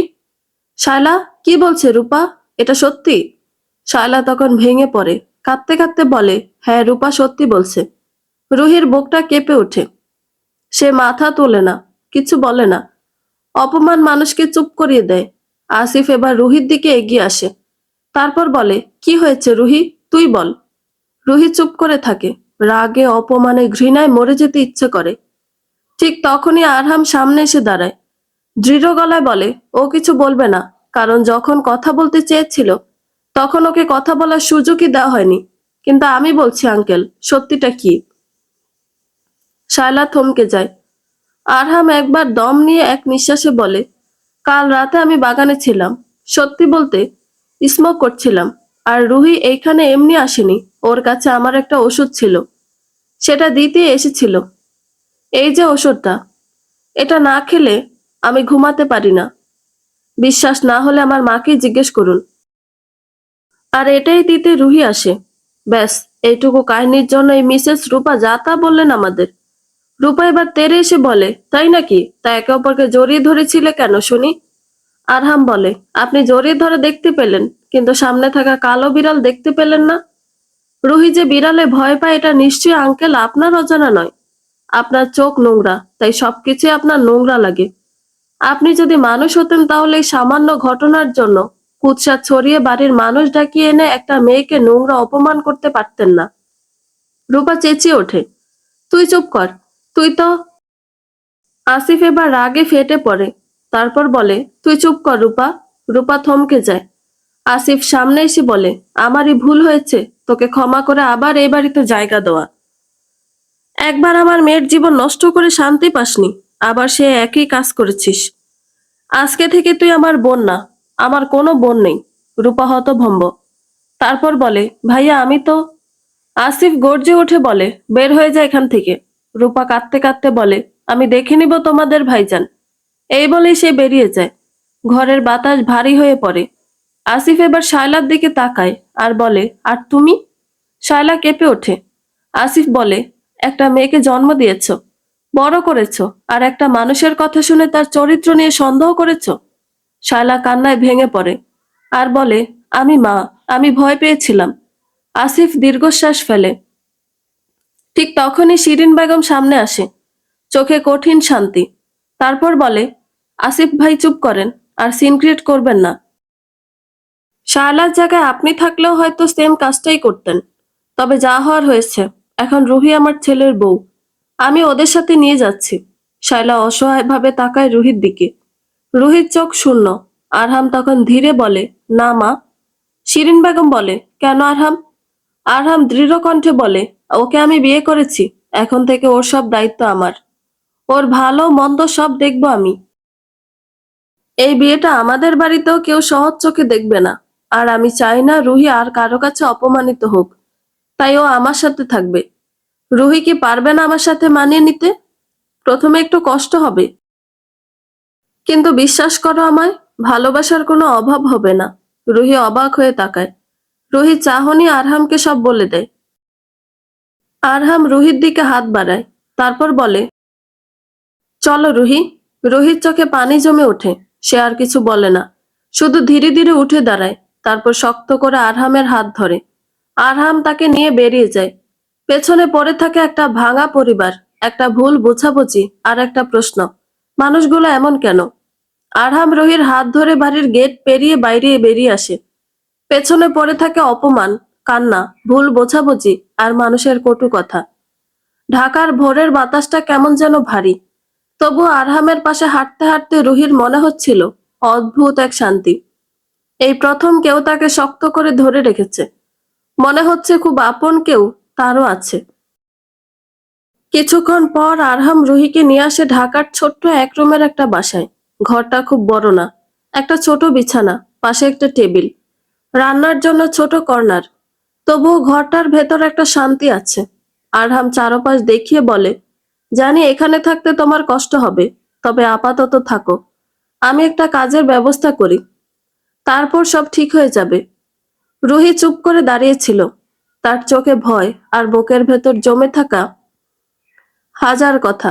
হঠাৎ সে বলে ওঠে, আগে আমার কিছু কথা আছে।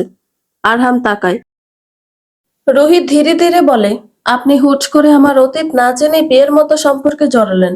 আমি মিথ্যা দিয়ে কোনো সম্পর্ক শুরু করতে চাই না। একটু থেমে চোখ নামিয়ে বলে, আমার আগে বিয়ে হয়েছিল। আরহাম স্তব্ধ।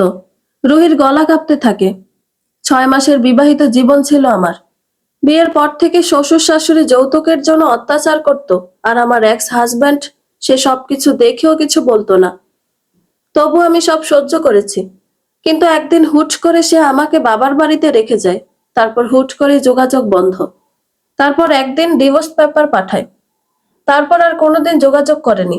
আমরা চেষ্টা করেছিলাম, কিন্তু নিজ ইচ্ছায় কেউ যোগাযোগ বন্ধ করলে কি তার নাগাল পাওয়া যায়? আমরাও পাইনি। পরে অবশ্য জানতে পারি অন্য জায়গায় তার সম্পর্ক ছিল।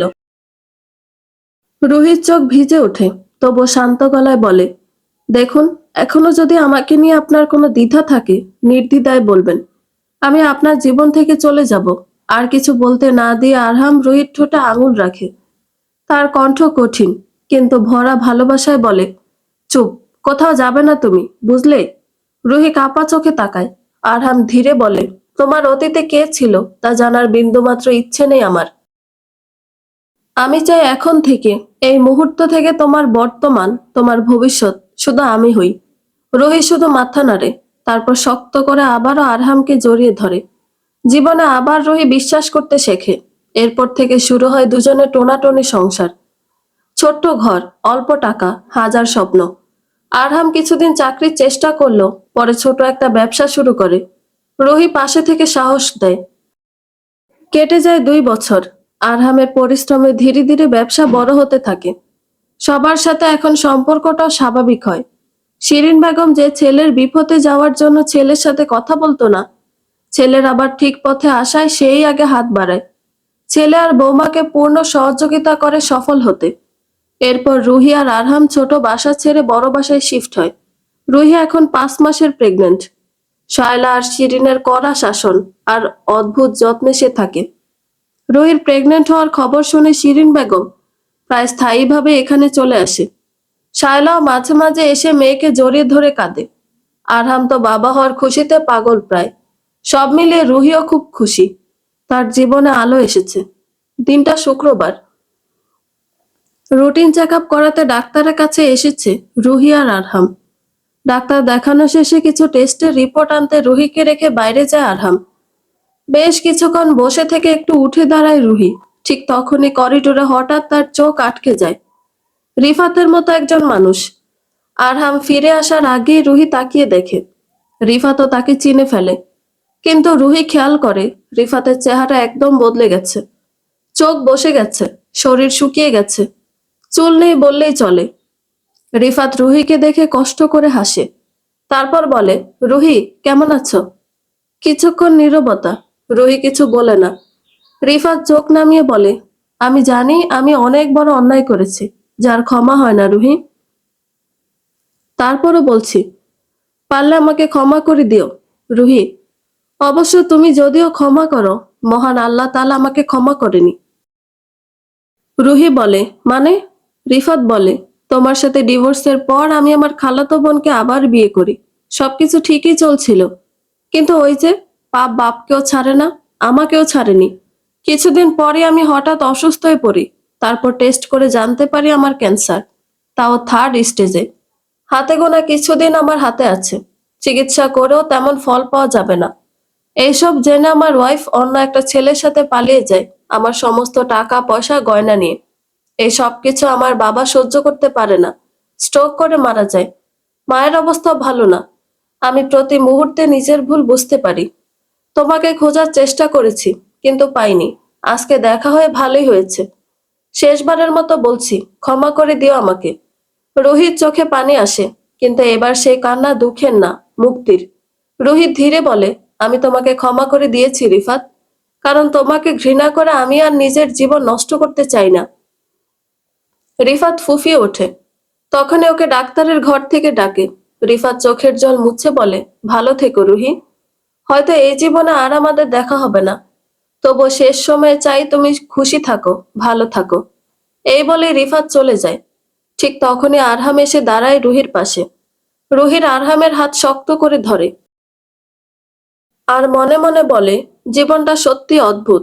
কেউ কষ্ট দেয়, কেউ ভেঙে দেয়, আবার কেউ ঠিক সময় এসে ভাঙা মানুষটাকে জোড়া লাগিয়ে দেয়। আরহাম পাশে দাঁড়িয়ে বলে, কি হয়েছে, ভয় পেয়েছো? ভয়ের কিছু নেই, এই দেখো আমি আছি তোমার পাশে সব সময়। রুহি মুচকি হাসে, তার চোখে জল, কিন্তু এবার শান্তির। একটা নতুন জীবন, একটা নতুন পরিবার, একটা নতুন সকাল। আর শেষ প্রশ্নটা থেকে যায়, মানুষগুলো এমন কেন? কিন্তু তার চেয়েও বড় উত্তরটা হয়তো, সব মানুষ এমন না। চলতি জীবনে একজন আরহামও থাকে, তাই তো আমরাও সব ভুলে আবারও বেঁচে উঠি। বন্ধুরা, গল্পটি ভালো লেগে থাকলে একটা লাইক করে দিবেন, এবং গল্প সম্পর্কে কোনো মতামত জানানোর থাকলে কমেন্ট করতে পারেন। নতুন নতুন আরো গল্প শোনার জন্য চ্যানেলটি সাবস্ক্রাইব করে পাশেই থাকবেন।